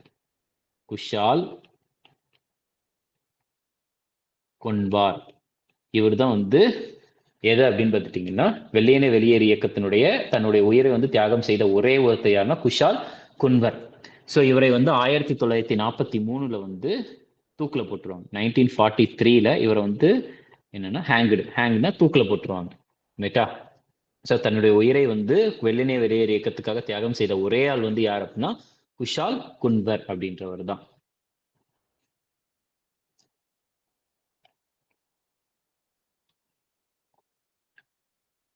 சரி, ஓகே, நெக்ஸ்ட் பேஜ் போலாம். எதுக்காக சார் சார் ஒன்லி மராட்டியர் அப்படின்னு என்ன சார் எழுதிருக்கீங்க? அது குவிட் இந்தியா மூமெண்ட்க்கு அடுத்தது இது சைட்ல ஒன்லி சார். மார்டர் அப்படின்றது வந்து ஒரே ஒரு உயிர் தியாகி மட்டும்தான். அதாவது தன்னுடைய உயிரை தியாகம் செய்தது ஒரே ஒரு ஆள் தான். அதாவது எதுக்காக அப்படின்னா குவிட் இந்தியா மூவ்மெண்ட்டுக்காக, அதாவது வெள்ளையனே வெளியேறு இயக்கத்துக்காக தன்னுடைய உயிரை வந்து தியாகம் செய்த ஒரே ஆள் யாருன்னா குஷால் கொன்வர். 1943 தூக்கில போட்டிருப்பாங்க. என்ன எதுக்காக தூக்கில போட்டிருப்பாங்கன்னா அவர் வந்து எப்படி சொல்றது பார்ட்டிசிபேட் பண்ணதுனால மக்களிடையே வந்து ஒரு பயத்தை வந்து ஏற்படுத்துவதற்காக தான். ஏன்னா கூட்டம் கூட்டினா வந்து பார்த்துட்டீங்கன்னா ஒரு பெரிய ரெசிஸ்டன்ஸ், அதாவது என்ன சொல்ற ஒரு பெரிய எதிர்ப்பு வந்து நமக்கு வரக்கூடாது அப்படின்றதுக்காக ஆங்கிலேயர்கள் வந்து அவரை தூக்கில போட்டுருவாங்க, குஷால் கொன்வர் அவர்களை 1943. சரி, அதுக்கு அடுத்தது வந்து பார்த்துட்டீங்கன்னா இந்த ஒரு டைம் பீரியட்ல தான் என்ன நடக்கும் அப்படின்னா ஒரு ஆப்ரேஷன் நடக்கும். சரியா? அந்த ஆப்ரேஷன் பேர் வந்து என்னன்னா 0 ஹவர் அப்படின்ற ஒரு ஆப்ரேஷன். சரியா?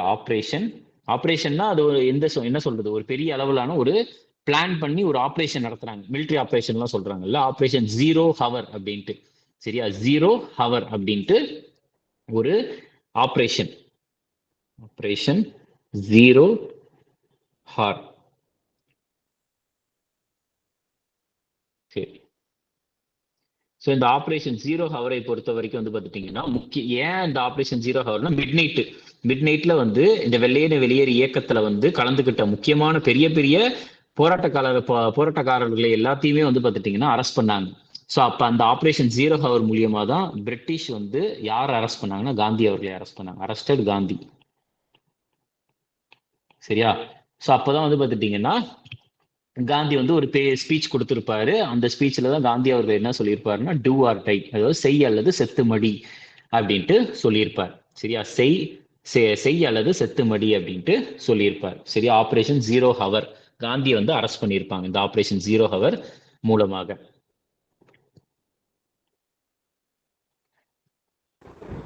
சார் ஆபரேஷன் 0 ஹவருக்கு தமிழ்ல என்ன வரும் சார்? ஆக்சுவலா 0 ஹவர் அப்படின்றது என்ன அப்படின்னா உங்களுக்கு நான் மிட் நைட் 12 மணி 0000 அப்படின்னு தானே சொல்லுவாங்க. மிட் நைட் 12 மணி 0000 அப்படின்னு இருக்கும். ஸோ அதுதான் பார்த்துட்டீங்கன்னா இந்த இதை சொல்லுவாங்க 0 ஹவர் அப்படின்ட்டு. ஆப்ரேஷன் 0 ஹவர் அப்படின்றதுக்கு எக்ஸாக்டா தமிழ் மீனிங் வராது. ஏன்னா வெறுமனையா 0 ஹவர் அப்படின்ற மாதிரி தான் இருக்கும். ஏன்னா இதெல்லாம் ஆப்ரேஷனுடைய பேரு. சரியா? ஏன்னா இதெல்லாம் மிலிட்ரி ஆப்ரேஷன்ஸ்லாம் இருக்கு தெரியுமா, போலீஸ் ஆப்ரேஷன், அதெல்லாம் ஆப்ரேஷனுடைய பேர் வந்து நம்ம அதே பேர்ல ஞாபகம் வச்சுக்கிறது தான் நல்லது. ரைட்டா? சரி, ஓகே. அடுத்தது வந்து பார்த்துட்டீங்கன்னா நெக்ஸ்ட் இப்போ சுபாஷ் சந்திர போஸை பத்தி ஒரு சில முக்கியமான பாயிண்ட் பார்ப்போம்.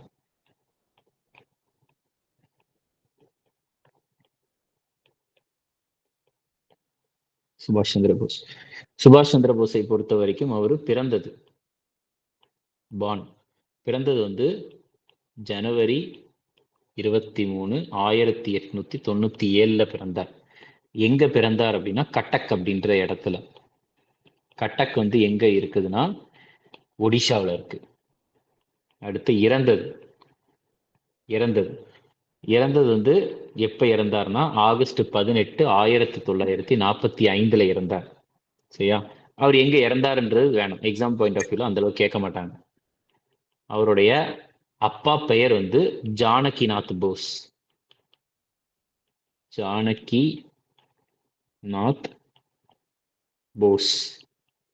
அடுத்து அம்மாவினுடைய பேர் வந்து பிரபாவதி போஸ். அதுக்கப்புறம் வந்து பார்த்துட்டீங்கன்னா சுபாஷ் சந்திர போஸ் அவர்கள் வந்து இந்திய தேசிய காங்கிரஸ் இருக்கு தெரியுமா, ஒரே செகண்ட்.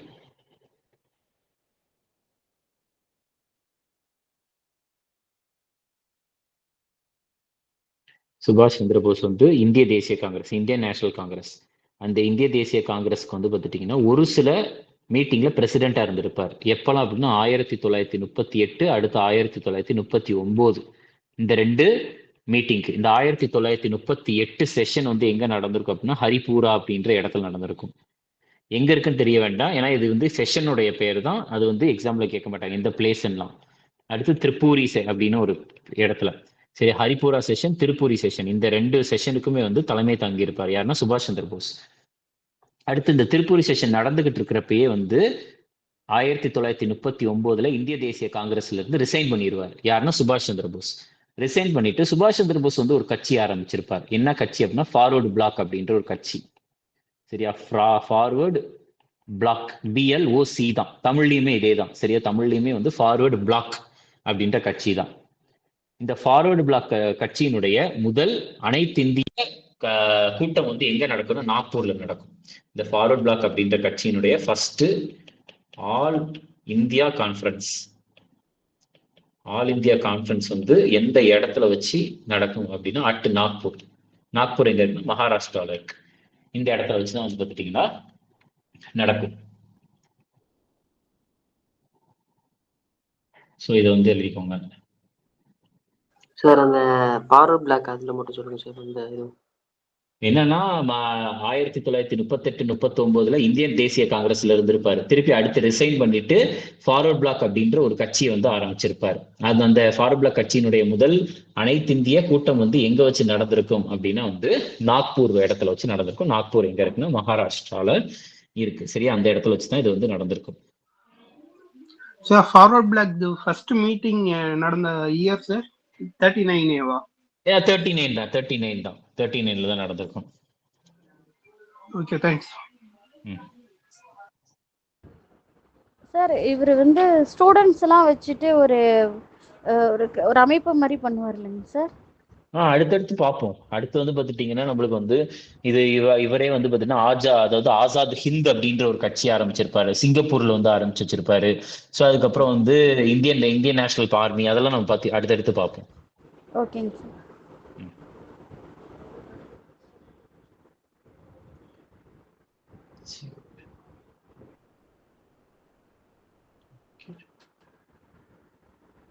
சரி, இது ஆக்சுவலா வந்து நீங்க கேட்டீங்கல்ல ஃபர்ஸ்ட் கான்ஃபரன்ஸ் வந்து எப்போ வச்சு நடக்கும் அப்படின்னா கரெக்டா வந்து அதுக்கான ஆரம்பம் வந்து 1939 நடந்தாலும் அது கரெக்டா எப்போ நடந்திருக்குன்னா 1940 நடத்திருப்பாங்க. சரியா? 1940 அதனுடைய ஃபர்ஸ்ட் மீட்டிங், ஃபர்ஸ்ட் அனைத்து இந்திய கான்ஃபரன்ஸ் வந்து 1940 நடந்திருக்கும். சரி, ஓகே. ஸோ இது வந்து பார்த்துட்டிங்கன்னா சுபாஷ் சந்திர போஸ் பொறுத்து.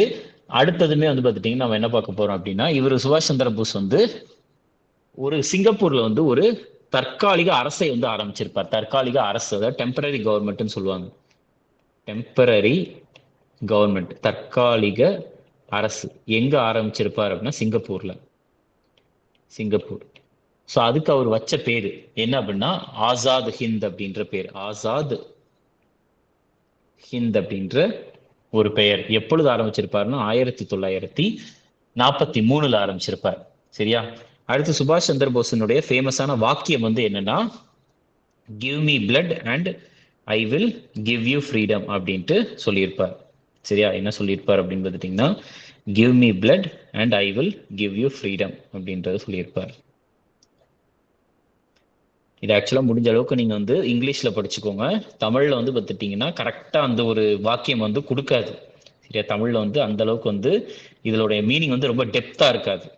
சரியா? ஸோ அதாவது எனக்கு ரத்தம் கொடுங்கள், நான் உங்களுக்கு சுதந்திரத்தை அளிக்கிறேன், சுதந்திரத்தை வந்து கொடுக்கிறேன் அப்படின்ற மாதிரி இருக்கும். இது வந்து give me blood and I will give you freedom and I will give you freedom அப்படின்ட்டு சொல்லியிருப்பார். சரியா? give me blood and I will give you freedom அப்படின்ட்டு சொல்லியிருப்பார். சரி, அடுத்தது வந்து சுபாஷ் சந்திர போஸோட தொடர்புடையது வந்து என்ன அப்படின்னு பார்த்துட்டீங்கன்னா இந்தியன் நேஷனல் ஆர்மி. சரியா? என்ன அப்படின்னு பார்த்துட்டீங்கன்னா இந்தியன் நேஷனல் ஆர்மி. அடுத்த பேஜ் எழுதுறேன். இந்திய தேசிய ராணுவம்.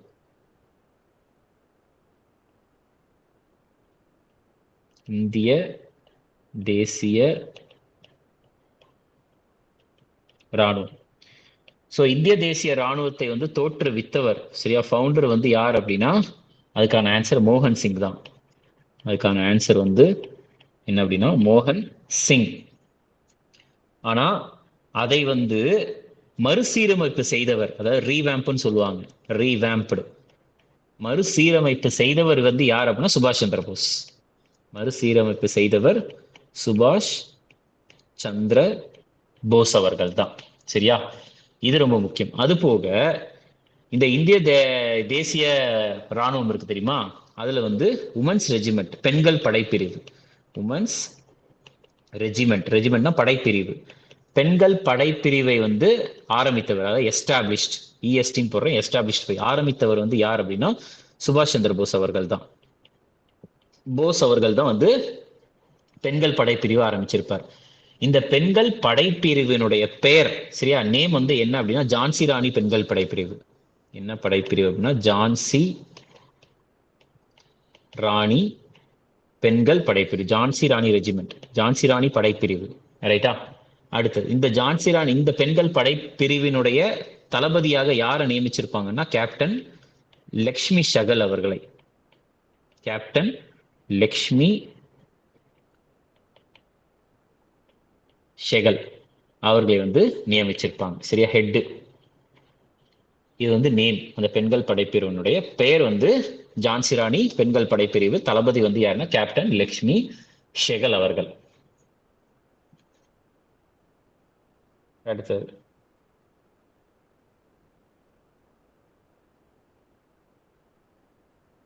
சார் இது எந்த இயர்லிங் சார்? எது இந்த இந்தியன் நேஷனல் ஆர்மி வந்து ஸ்டார்ட் பண்ணது கேட்குறீங்களா? இல்லை வந்து இந்த நீங்கள் சொன்னீங்க, அதாவது இந்த இந்தியன் நேஷனல் காங்கிரஸ் அப்படின்றது ஒன்று இருக்கும், அதுக்கடுத்து இந்த ஃபார்வர்ட் பிளாக் அப்படின்றது இருக்கும்.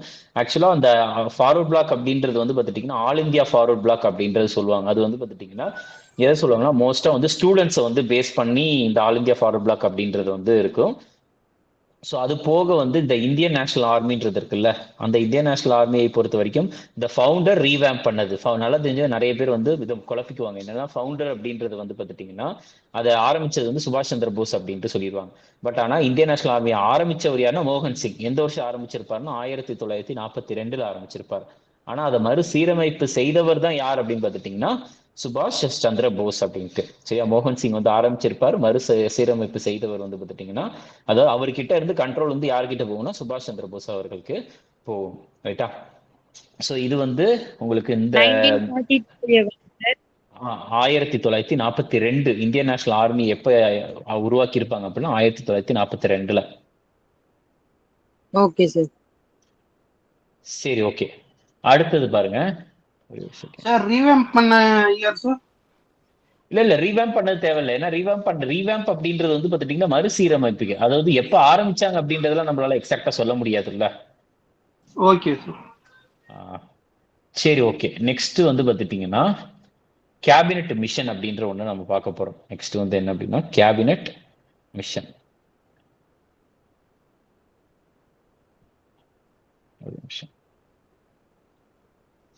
கேபினெட் மிஷன் வந்து பாத்துட்டீங்கன்னா அமைச்சரவை குழு அப்படின்னு சொல்லுவாங்க, அமைச்சரவை பணி அப்படின்னு சொல்லுவாங்க. என்ன அப்படின்னா அமைச்சரவை பணி, கேபினெட் மிஷன். இந்த கேபினெட் மிஷன் இந்தியாவுக்கு வந்த வருஷம் வந்து எப்பொழுதுன்னா பிப்ரவரி 1946. இந்த கேபினெட் மிஷன் அப்ப பிரிட்டிஷுடைய பிரதம மந்திரியாக இருந்தவர் வந்து யார் அப்படின்னா கிளமெண்ட் அட்லி அவர்கள். கிளமெண்ட் அட்லி இது வந்து எக்ஸாம் டைம்ல நிறைய கேட்டிருக்காங்க. ஏன்னா கிளமெண்ட் அட்லி வந்து ஆட்சியிலே அவர் வந்து பிரிட்டிஷ் பிரதம மந்திரியாக 1945 இருந்து 1951 வரைக்கும் இருப்பார். ஸோ அப்போ வந்து இந்தியா சுதந்திரம் வாங்குறப்ப பிரிட்டிஷுடைய பிரதம மந்திரியாக இருந்தவர் வந்து யாருன்னா கிளமெண்ட் அட்லி அவர்கள் தான் வந்து இருந்திருப்பார். சரியா? இவர் எந்த கட்சியை சேர்ந்தவர்னா லேபர் பார்ட்டி. சரியா? இவர் வந்து எந்த கட்சியை சேர்ந்தவர் அப்படின்னு கேட்டாங்க அப்படின்னா அதுக்கான ஆன்சர் வந்து லேபர் பார்ட்டி, தொழிலாளர் கட்சியை சேர்ந்தவர். ஸோ இந்த கேபினெட் மிஷன், சரியா, அதாவது அமைச்சரவை திட்டம் அப்படின்றது வந்து எதுக்காக வந்து இந்தியாவுக்கு வந்தாங்க அப்படின்னா பிரிட்டிஷ் கிட்ட இருந்து இந்தியாவுக்கு பவரை வந்து கம்ப்ளீட்டா கொடுக்கறதுக்காக தான். சரியா? அதுக்கான என்ன சாத்தியக்கூறு இருக்குது அப்படின்னு பாக்குறதுக்காக தான். பிரிட்டிஷ் கிட்ட இருக்கிற பவரை வந்து இந்தியாவுடைய பவரை வந்து கொடுக்கறதுக்காக வந்திருக்கிறாங்க. சரியா? அதுக்கான சாத்தியக்கூறு எப்ப கொடுக்கலாம் அப்படின்றதுக்காக. ஸோ இந்த அமைச்சரவை குழுல வந்து பார்த்துட்டீங்கன்னா அமைச்சரவை பணியில வந்து எத்தனை உறுப்பினர்கள் அப்படின்னா 3 உறுப்பினர்கள். ஸோ அந்த 3 உறுப்பினர்கள் யாரெல்லாம் அப்படின்னு பார்த்துட்டீங்கன்னா, ஒன்று பெத்திக் லாரன்ஸ் அவர்கள், இரண்டாவது பெத்திக் லாரன்ஸ் தான் வந்து தலைவர், ஹெட். இரண்டாவது ஸ்டாஃபோர்ட் கிரிப்ஸ் என்பவர். மூன்றாவது ஏவி அலெக்சாண்டர் என்பவர். இந்த 3 பேர் தான் வந்து பார்த்துட்டீங்கன்னா இதுல வந்து உறுப்பினர்களா இருக்கிறாங்க. அதுல தலைவர் வந்து யார் அப்படின்னா பெத்திக் லாரன்ஸ். சரி, அடுத்தது வந்து என்ன ஆகுது அப்படின்னு பார்த்துட்டீங்கன்னா உங்களுக்கு இப்ப இது 1946 பிப்ரவரியா, இந்த கேபினெட் முடிஞ்சிருச்சு. சரியா? இந்த கேபினெட் இது முடிஞ்சதுக்கு அப்புறம், அதாவது அமைச்சரவை பணி முடிஞ்சதுக்கு அப்புறம் என்ன ஆயிரும் அப்படின்னா அடுத்து மவுண்ட் பேட்டன் திட்டம் அப்படின்ற ஒண்ணு கொண்டு வருவாங்க. சரியா? மவுண்ட் பேட்டன் திட்டம். அதுல என்ன நடக்கும் அப்படின்னா இதை ஸ்கிரீன்ஷாட் எடுத்துக்கோங்க, நம்ம எடுத்து போலாம். என்னன்னா மவுண்ட் பேட்டன் திட்டம். சார் ஸ்கிரீன்ஷாட் எடுத்துக்கிறோம் சார்.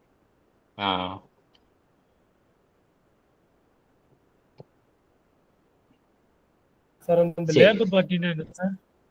இல்ல லேபர் தொழிலாளர் கட்சி. ஏன்னா அங்க வந்து பாத்துட்டீங்க பிரிட்டிஷ்ல முக்கியமான கட்சியே 2 கட்சி தான்.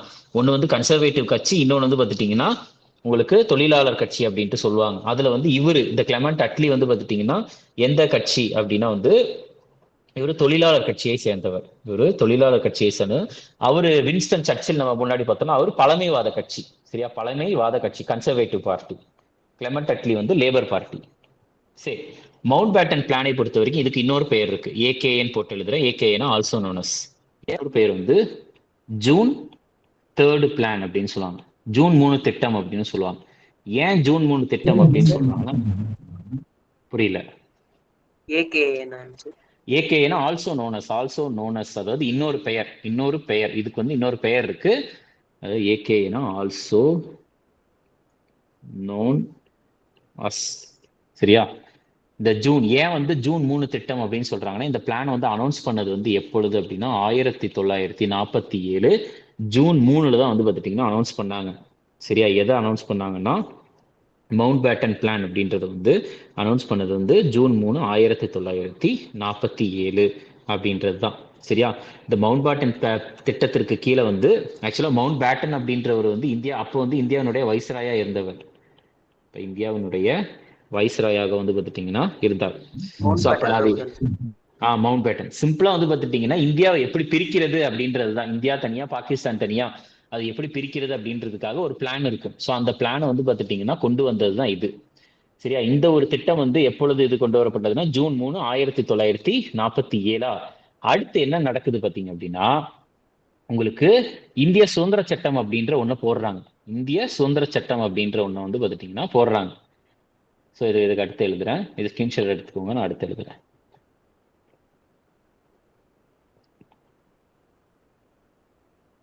சரி, இப்ப அடுத்தது வந்து பார்த்துட்டீங்கன்னா இந்தியன் இண்டிபெண்டன்ஸ் ஆக்ட், அதாவது இந்திய சுதந்திர சட்டம்.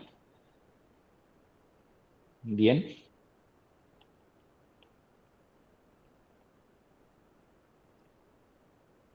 Independence act 1947. ரைட்டா? ஸோ இந்த சட்டத்தை வந்து பார்த்துட்டீங்கன்னா இதை எப்பொழுது நடைமுறைக்கு கொண்டு வரப்பட்டது, அதாவது என்ஃபோர்ஸ்னா நடைமுறைப்படுத்தப்பட்டது எப்பொழுதுனா ஜூலை 18, 1947 நடைமுறைப்படுத்தப்பட்டது. ஸோ இந்த இந்திய சுதந்திர சட்டம் அப்படின்றது வந்து இந்த சட்டத்திற்கு கீழே இந்தியா வந்து 2ஆ பிரிச்சாங்க. இந்தியா பாகிஸ்தான்னு பிரிச்சாங்க. இந்தியாவுக்கு வந்து எப்பொழுது சுதந்திரம் வழங்கப்பட்டது அப்படின்னா அதாவது இந்தியாவினுடைய சுதந்திர தினம் 15 ஆகஸ்ட் 1947. பாகிஸ்தானுடைய சுதந்திர தினம் 14 ஆகஸ்ட் 1947. ரைட்டா? ஸோ இதை வந்து ஞாபகம் வச்சுக்கோங்க. அந்த டைம்ல இந்தியாவினுடைய கவர்னர் ஜெனரலாக, அதாவது கவர்னரா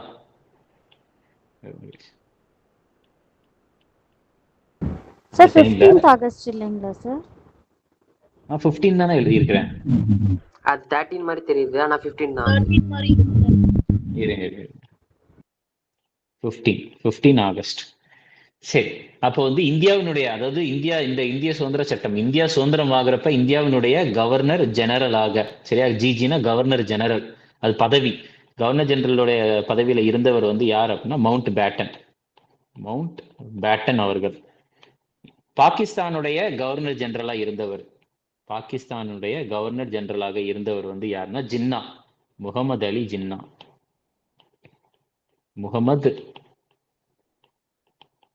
அலி ஜின்னா அவர்கள். சரியா? சரி, இதை ஞாபகம் வச்சுக்கோங்க. ஸோ அதுதான் வந்து பார்த்துட்டீங்கன்னா இந்தியன் இண்டிபெண்டன்ஸ் ஆக்டை பொறுத்த வரைக்கும். ஜிஜினா என்னங்க சார்? ஜிஜினா governor general. சரி, அதாவது கவர்னர், சிம்பிளா வந்து பார்த்துட்டீங்கன்னா கவர்னர் அப்படின்னு ஞாபகம் வச்சுக்கோங்க.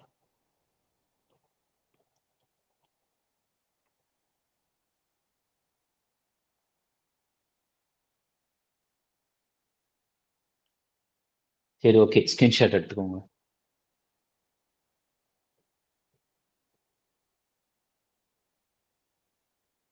சரி, ஓகே, உட்காரேன். சார் ஸ்கிரீன்ஷாட் எடுத்துக்கிறேன்.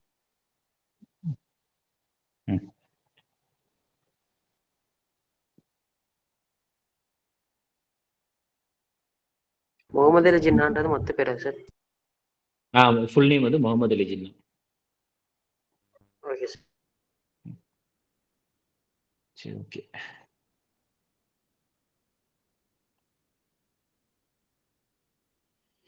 சரி, ஓகே, நம்மளுக்கு வந்து பார்த்துட்டிங்கன்னா ஹிஸ்ட்ரி வந்து ஓவர் ஆயிடுச்சு.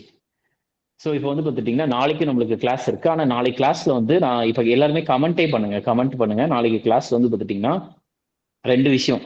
ஒன்று வந்து நான் ஃபிசிக்ஸ் எடுக்கலாமா, இல்லை வந்து பார்த்துட்டிங்கன்னா எக்கனாமி ஸ்டார்ட் பண்ணலாமா அப்படின்ற இதை மட்டும் நீங்கள் வந்து தெளிவாக சொல்லிட்டீங்கன்னா நம்ம ஸ்டார்ட் பண்ணிடலாம். சரி, 2 விஷயம் இருக்குது. ஒன்று வந்து எக்கானமி, இன்னொன்று வந்து பார்த்துட்டிங்கன்னா ஃபிசிக்ஸ். உங்களுக்கு எது ஓகேன்றது சொல்லுங்க, நான் ஸ்டார்ட் பண்றேன். ஏன்னா எக்கனாமி வந்து ஏன் வந்து ஹிஸ்ட்ரி முடிச்சதுக்கப்புறம் நம்ம எக்கனாமி போறோம் அப்படின்னா வந்து எக்கனாமி வந்து எக்ஸாம் பாயிண்ட் ஆஃப் வியூல வந்து ரொம்ப அதிகமான ஒரு வெயிட்டேஜ் இருக்கிற ஒரு சப்ஜெக்ட். ரைட்டா? ஸோ அதனால வந்து எக்கனாமியா இல்லை வந்து ஃபிசிக்ஸா அப்படின்றத நீங்க சொன்னீங்க அப்படின்னா கமெண்ட்டுக்கு ஏற்ற மாதிரி நான் வந்து ஸ்டார்ட் பண்றேன். ரைட்டா? Okay, okay, okay. பிசிக்ஸ் வந்து பார்த்துட்டீங்கன்னா அதிகமா கேட்கறாங்க. பிசிக்ஸ் வந்து நம்மளுக்கு தனியாக ஜென்ரல் சயின்ஸ் அப்படின்றது இருக்கு. நான் வந்து நாளைக்கு கேட்கறேன். சரியா? நம்மளுக்கு அதிகமா கேட்கறாங்க அப்படின்றதுனால வந்து பிசிக்ஸை நம்ம பார்க்க போறது இல்லை அப்படின்றது. நான் வந்து நாளைக்கு என்ன எடுக்கிறது அப்படின்றத நான் கேட்கறேன்.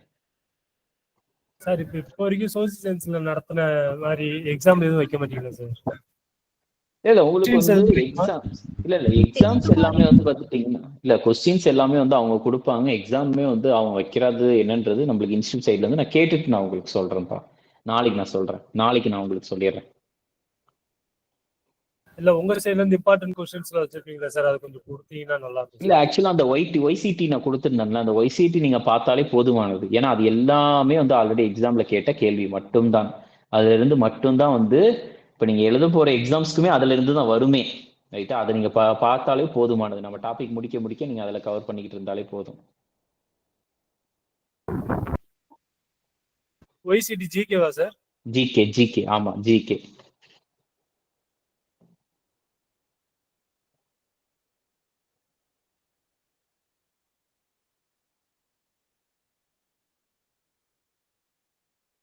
சரி ஓகே நாளைக்கு பார்க்கலாம். தேங்க்யூ. Okay, thank you sir.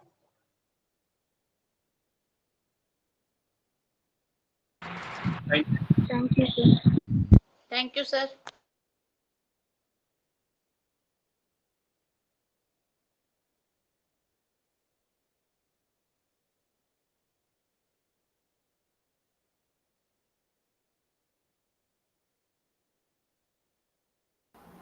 அந்த கோர்ட் கேஸ் என்னாச்சுன்னு கொஞ்சம் யாராவது சொல்லுங்கப்பா.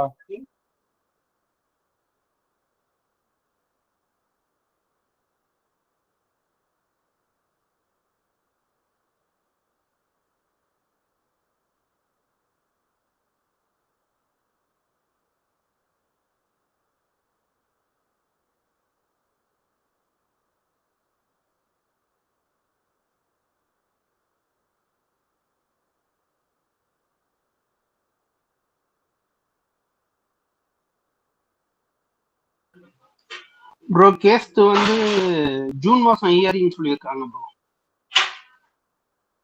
எப்போ ப்ரோ ஹியரிங் சொல்லியிருக்காங்க? May last or June first. Case அப்பனாக்கா அப்ப நமக்கு எக்ஸாம் லேட் ஆகுமே. ஆமா ப்ரோ, இன்னும் என்டிபிசி டேட் அனௌன்ஸ்மெண்ட் இன்னும் வரல இல்லைங்களா? என்டிபிசி பெண்டிங் இருக்கு, அது முடிஞ்ச பின்னாடி தான் நம்மது வரும் ப்ரோ. நம்ம முடிஞ்ச அப்புறம் தான் ஏஎல்பிக்கே வரும். ஆமாங்க ப்ரோ, இப்போ ஏஎல்பி இது இப்பதானே நோட்டிபிகேஷன் வந்திருந்தது. இப்போ லாஸ்டா ஒரு 1 வீக் பிஃபோர் வந்து ஆல்ரெடி அனௌன்ஸ் பண்ண ஏஎல்பி இது எக்ஸாம் வந்து ஒரு குறிப்பிட்ட ஷிஃப்ட் மட்டும் நடக்காம இருந்தது இல்லைங்களா ஏரியால, அதனுடைய எக்ஸாம் மட்டும் அனௌன்ஸ் வரும். அந்த டேட் அது எக்ஸாம் முடிஞ்ச பின்னாடி என்டிபிசி இது வரும். என்டிபிசி இது முடிஞ்ச பின்னாடி தான் நம்மது வரும். இப்ப கேஸ் இது வேற தள்ளி போட்டிருக்கிறதுனால இன்னும் கொஞ்சம் நமக்கு டேட் தள்ளி போட்டு வாய்ப்பு. இப்ப ஏதாவது நமக்கு சாதகமா வர மாதிரி ஏதாவது தீர்ப்பு இருக்கா, இல்லன்னா அவங்களும் சாதகமா? நேத்து அந்த வீடியோ அனுப்பியிருந்தேன் பாருங்க வாட்ஸ்அப் குரூப்ல. யாரு காளீஸ்வரன் நான் கேட்டிருக்கீங்க? ப்ரோ நேத்து இது லிங்க்ல அனுப்பியிருந்தேன் பாருங்க நம்ம வாட்ஸ்அப் குரூப்ல. ஒர்க்கா இருந்தனால அதை நான் கொஞ்சம் கவனிக்கல. இல்ல அது 8 நிமிஷம் நான் போன்ல ரெக்கார்ட் பண்ணி தான் அனுப்பியிருந்தேன். கிளாஸ் வந்து எப்படி வர்றதுக்கு வாய்ப்பு இருக்குன்னா டெக்னிக்கல் அண்ட் நான் டெக்னிக்கல் வர்றதுக்கு வாய்ப்பு இருக்கு. Okay okay. Case in case ஃபேவரா இப்படி தான் வர்றதுக்கு வாய்ப்பு இருக்கு. டெக்னிக்கல் வேற நான் டெக்னிக்கல் தனியா வருமா? டெக்னிக்கல் போஸ்டிங்ஸ் வந்து ஐடிஐ எடுக்கிற மாதிரியும், நான் டெக்னிக்கலுக்கு வந்து 10th குவாலிஃபிகேஷன் எடுக்கிற மாதிரியும் வரும். மோஸ்ட் ஆஃப் எல்லாரும் 10th தானே ப்ரோ அப்ளை பண்ணிருக்காங்க இல்லையா? ஆமாங்க ப்ரோ, இப்போ ஐடிஐ முடிச்சவங்களே நிறைய பேர் நம்ம குரூப்ல இருக்காங்க 10th இதை வச்சுதான் போட்டிருக்காங்க. பட் ஆனா ஐடிஐ தான் கேஸ் போட்டிருக்காங்க. ஐடிஐ பர்சன் படிச்சவங்க தானே ப்ரோ. நானா ஐடி தான் ப்ரோ. போட்டது அவங்க தான். அப்பனா அதான் ப்ரோ அவங்க தானே போட்டாங்க. ப்ரோ நானா ஐடி தான் ப்ரோ. ஐடி சொல்லுங்க ப்ரோ. பட் ஆனா எந்த குவாலிஃபிகேஷன்ல போட்டீங்க? சர்டிபிகேட் எது சப்மிட் பண்ணீங்க? 10th ஐடி ரெண்டுமே சப்மிட் பண்ணிருக்கீங்களா? ரெண்டுமே சப்மிட் பண்ணிருக்கேன். அப்ரெண்டிஸ் முடிச்சிருக்கீங்க தானே நீங்க? நான் அப்ரெண்டிஸ் முடிச்சிருக்கேன். அப்ரெண்டிஸ் சர்டிபிகேட்டும் வச்சிருக்கீங்களா? சப்மிட் அப்ரெண்டிஸ் பண்ணீங்களா? தான் இதுல கேக்கல. இல்ல இது ரயில்வே ஆக்ட் தான் கேட்டிருக்காங்க. இல்ல அது அடிஷனலா போட்டு கொடுத்துருக்காங்கன்னு நாங்க ஒரு சிலர், அதனால தான் கேட்டேன். இல்ல அந்த மாதிரி கொடுத்தா ரிஜெக்ட் பண்ணிடுறாங்க. Okay okay. அவங்க பாருங்க அந்த ஃபார்ம்லயே பாருங்க தெளிவா கொடுத்துருக்காங்க பாரு, ரயில்வே ஆக்ட் அப்ரெண்டிஸ் மட்டும்தான். இல்ல இல்ல எனக்கு ஒரு சிலர் சொன்னாங்க ப்ரோ, ஆக்சுவலா வச்சிருக்கிறதா சப்மிட் பண்ணதா சொன்னாங்க, அதனாலதான் கேட்டேன். ஓகே. அப்ரெண்டிஸ் சப்மிட் பண்ணல ப்ரோ. சப்மிட் பண்ணா நமக்கு கொடுக்க மாட்டாங்க. ஏன்னா ரயில்வே அப்ரெண்டிஸ்க்கு தான் 20% கொடுப்பாங்க. அது 20% இது கிடைக்கும் இல்லைங்களா டோட்டல் மார்க்ஸ்ல உங்களுக்கு? ஆமா ப்ரோ. ஆமா, அது 50 வந்து மார்க் எடுக்கிறோம். ஃபுல் அண்ட் ஃபுல் அது டெக்னிக்கல் பேசிஸ்ல கேக்குறாங்க இல்லைங்களா, அவங்களுக்கு வந்து அது யூஸ்ஃபுல்லா இருக்கும். இப்ப நம்ம 50 மார்க் எடுக்கிறோம்னா 50 மார்க் எடுத்தா 30 பாஸ்னா எடுத்தா அவங்க போதும் உங்களுக்கு. 30 இப்போ எடுத்தா போதும், 20 வந்து அதை வந்து எடுத்துப்பாங்க. ஆமா 20%. ஆல்மோஸ்ட் எப்படின்னா இது சொல்லுமோ சொல்லாதா ப்ரோ? என்னது ப்ரோ? யார் கேக்குறீங்க? காலிஷா? நான் bro group group D cut off சொல்றாங்கல்ல, கட் ஆஃப் ஆமாங்க சொல்றாங்கல்ல, ப்ரோ. அது யூஸ் ஆகும் ஆகாதா? கட் ஆஃப் வந்து இன்னும் நமக்கு வந்து நம்ம எக்ஸாம் கம்ப்ளீட் பண்ண பின்னாடி தான் நமக்கு அந்த கட் ஆஃபே தெரியும் ப்ரோ, அது வரைக்கும் தெரியாது. அப்ப கடைசியா தான் சொல்லுவாங்களா அத? ஆமாங்க ப்ரோ. இப்ப எப்படி நம்ம 10th மார்க் லிஸ்ட் இது டிகிரி இன்ஜினியரிங்க்கு எப்படி எடுக்கிறாங்க கட் ஆஃப்? 12th மார்க் வச்சு தானே எடுக்கிறாங்க, பேஸ் பண்ணி தானே. ஆமா ஆமா ஆமா ஆமா. அதே பேசிஸ்ல தான் உங்களுக்கு வந்து நீங்க எக்ஸாம்